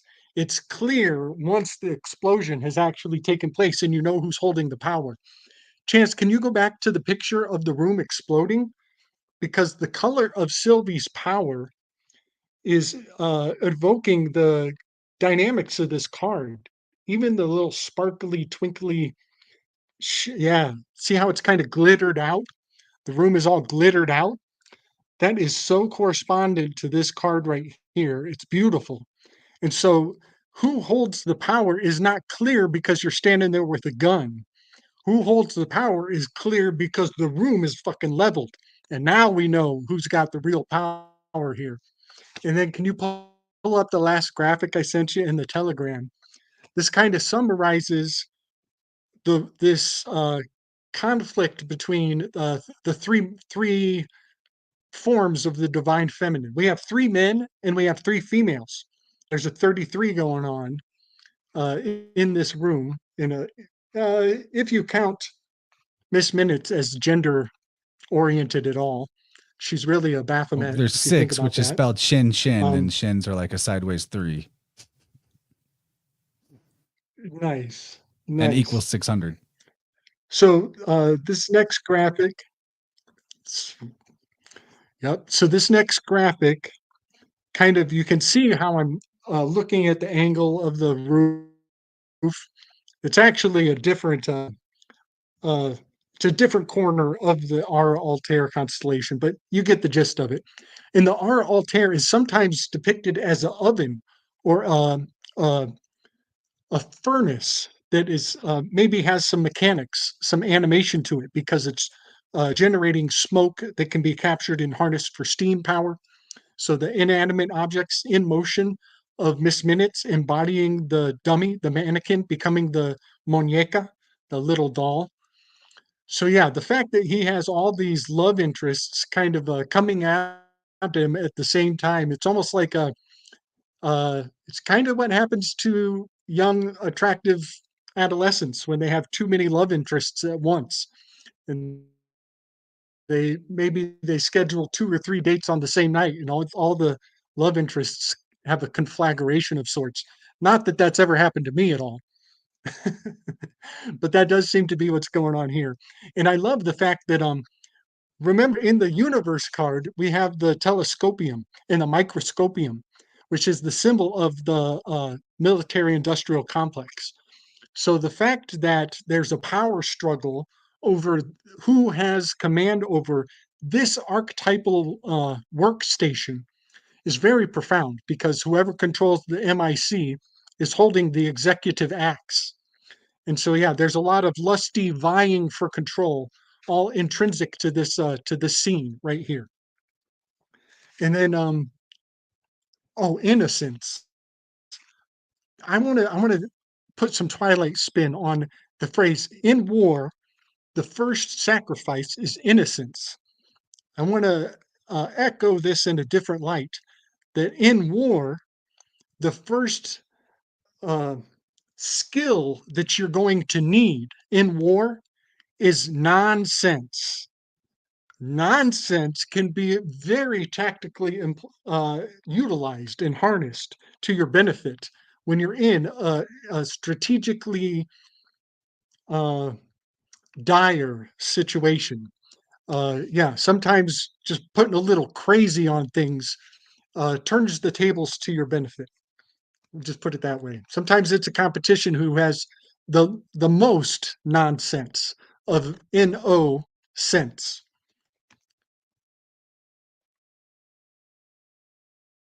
I like where you're going with that. I also like the comment from Sky in the chat, inner sense, innocence. I think that's sort of the idea that's being put forth in the I Ching version of everything. And I there's just so many more like ways I could prove gematria points, but I think I've beaten the horse pretty well. And we'll just kind of move towards the wrap up here. So oh, wrong screen to share. Come on back. All right. So, he proves his innocence through his heart. And then we get Renslayer showing up, getting up, and Timely gets away. Renslayer is now ready to fight with Sylvie. Sylvie's like, oh, I don't need revenge from you. I've already killed you in my mind thousands of times. And there is a biblical Hebrew word about revenge or exacting vengeance or exacting attacks. That's part of the weave here, but she gets kicked through the door. Sylvie loves to kick people backwards through doors so they land on their ass somewhere unexpected, turning people into fools. And she winds up at the end of time with her god where she always wanted to be, with the dead Fisher King. To go back to the first part of this episode to get the Fisher King reference, but it's definitely there, especially the wounded, the wounded once and future king. That's it, once and future Kang. And Oh wow, he's all decayed. uh, and Miss Minutes is there too, and she realizes, well, it was foolish of him to make an enemy out of someone who knows all his secrets. Secrets is another 510 in Hebrew if you spell it the right way. But that's pretty much it. We're gonna wrap it up, bring it home.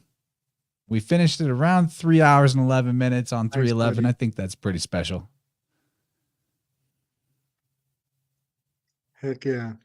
Um, can you go back to the graphic where she lands in the tower, uh, in the realm beyond? Because this version of He Who Shall Remain, this uh, he's decayed. He's dead and he's decayed. This is card number Dace. Dace. Look Mm. closely. She lands right on that triangle, right? She's right on the triangle. And look at the triangle that's hiding out in this card number Dace. Now, what's amazing about this moment, for one, um, it's always been fellas getting kicked by the ladies through the door. This is the first time that a lady kicks another lady through the door, which is pretty interesting. The kicking through the door is signified.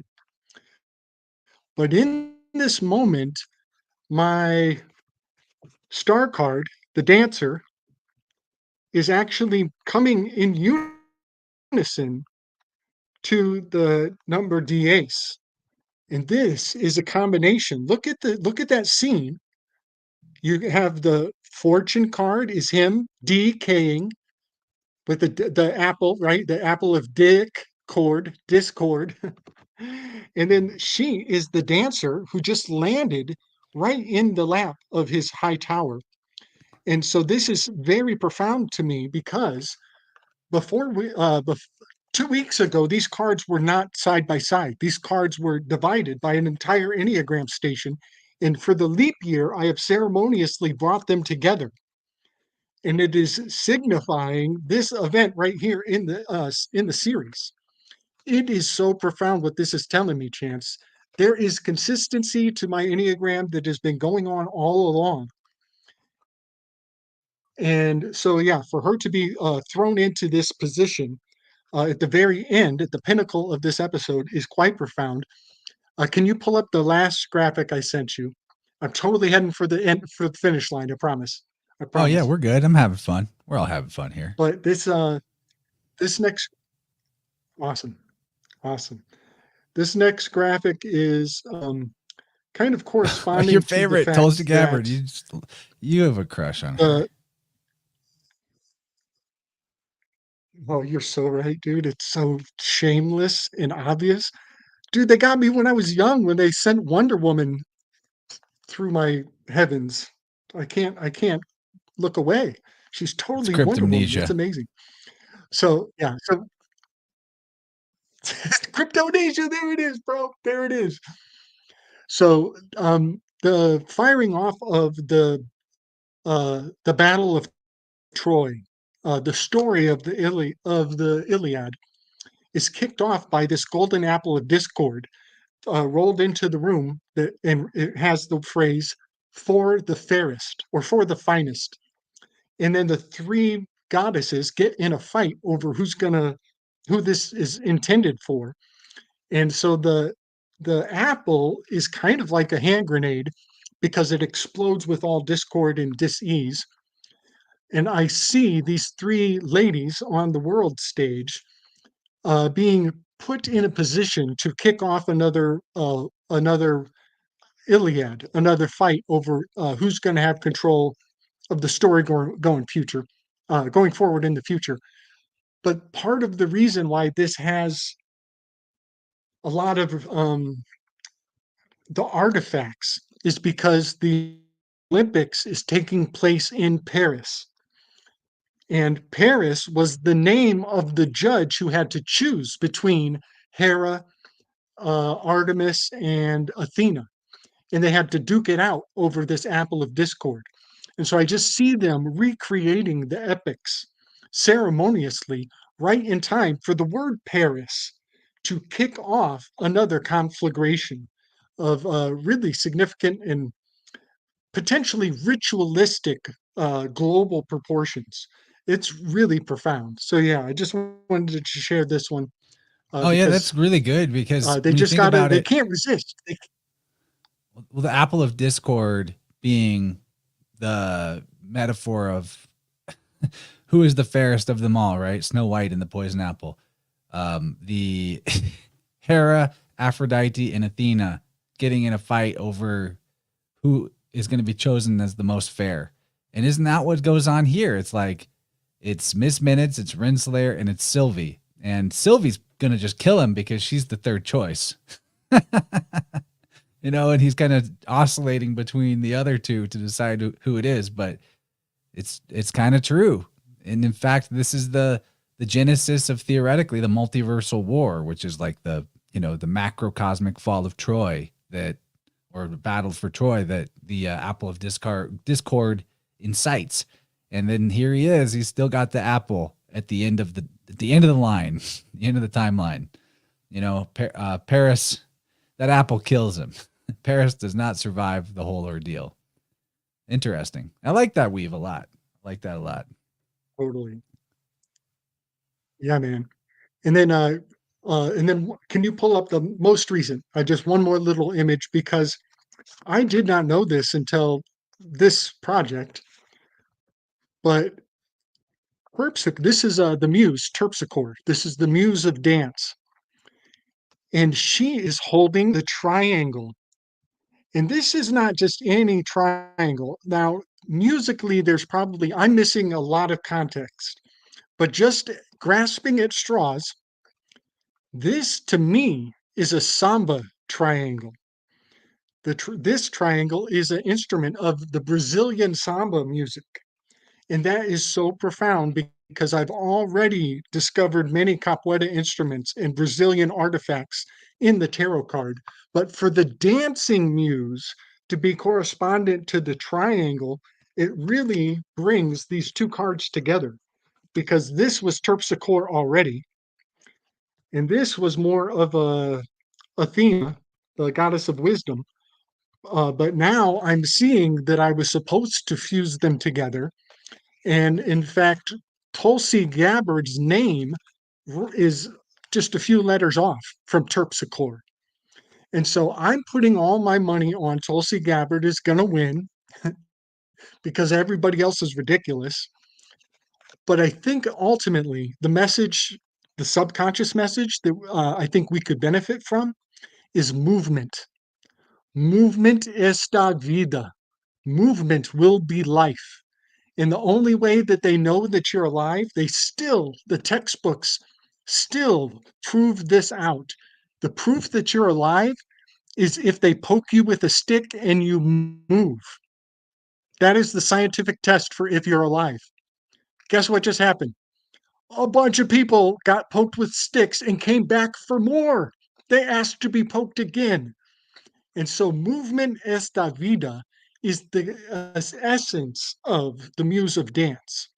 And I'm taking this advice very personal. I'm going to kick back into my dancing. I'm going to dust off my capoeira boots for sure for the next 30 years. Can dance my way all the way to the pearly gates, baby.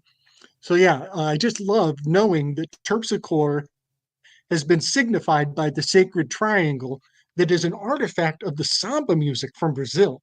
That's beautiful. I love it. Terpsichore is the mother of the sirens. Did you know?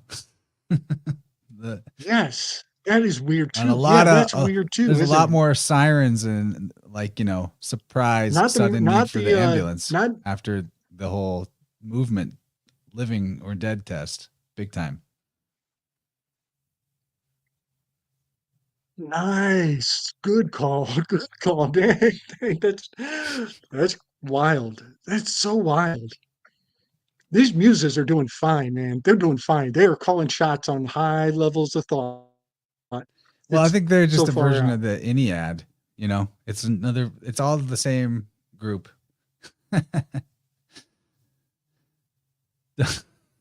Don't listen to the sirens, Gabe. Zarelath recommends. All right, I think Wouldn't we're it be ready to crazy? I think we're ready to bounce. You got any final thoughts, buddy? Well, yeah, I would say the muses may be the Enneagram or the Ennead, but there's some of the most far out philosophers of modern time are now dabbling with the concept that numbers are alive. Numbers are alive, and that is really nuts. Um, yeah, whatever that is something to make me turn and run the other way.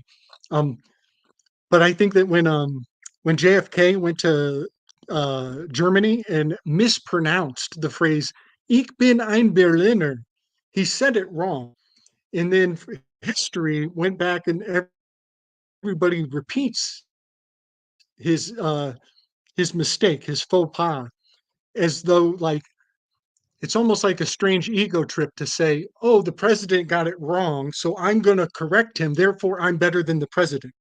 There's a mental snare to correcting the president. Well, the thing that he said wrong actually translates to "I am a number." Ich bin ein Number. I'm just a number. And everybody walked right into that trap. And everybody went along and they're like, "Oh, yeah, I am a number. I am a number." Think they were correcting the president, but there's an anagram hiding behind Berliner. Ich bin ein Number. I am a number. Uh-uh. I do not comply. I do not associate with numbers, even if they are alive. Go watch the Pixar movie Soul. All the souls are numbered. It's a very Gnostic demiurgos thing. There's even like a soul Jew that counts all of the souls as they enter and exit the earth plane. It's far out. I like it though. Okay, so guys, lots of ways to support me and Gabe. Check out the show notes for links of all the things you can do to support me. Appreciate the super chats. We've got a lot of good stuff coming up this week. It's a big week. Life is popping off here in the realm with spring coming. But for sure, send Gabe some super chats too on Cash App, $Slick Dissident. That's the best way to do it as far as I know. I appreciate all the stuff you guys sent my way. Much love, you guys. Thanks, Priscilla, for becoming a YouTube member. Good times. Love you all. Catch you on the next one. Don't know when we'll get to the next Loki episode, but by the time we will, I'm sure everyone will be hungry for it. It's going to be fun. Good night. Love y'all. Love and respect, y'all.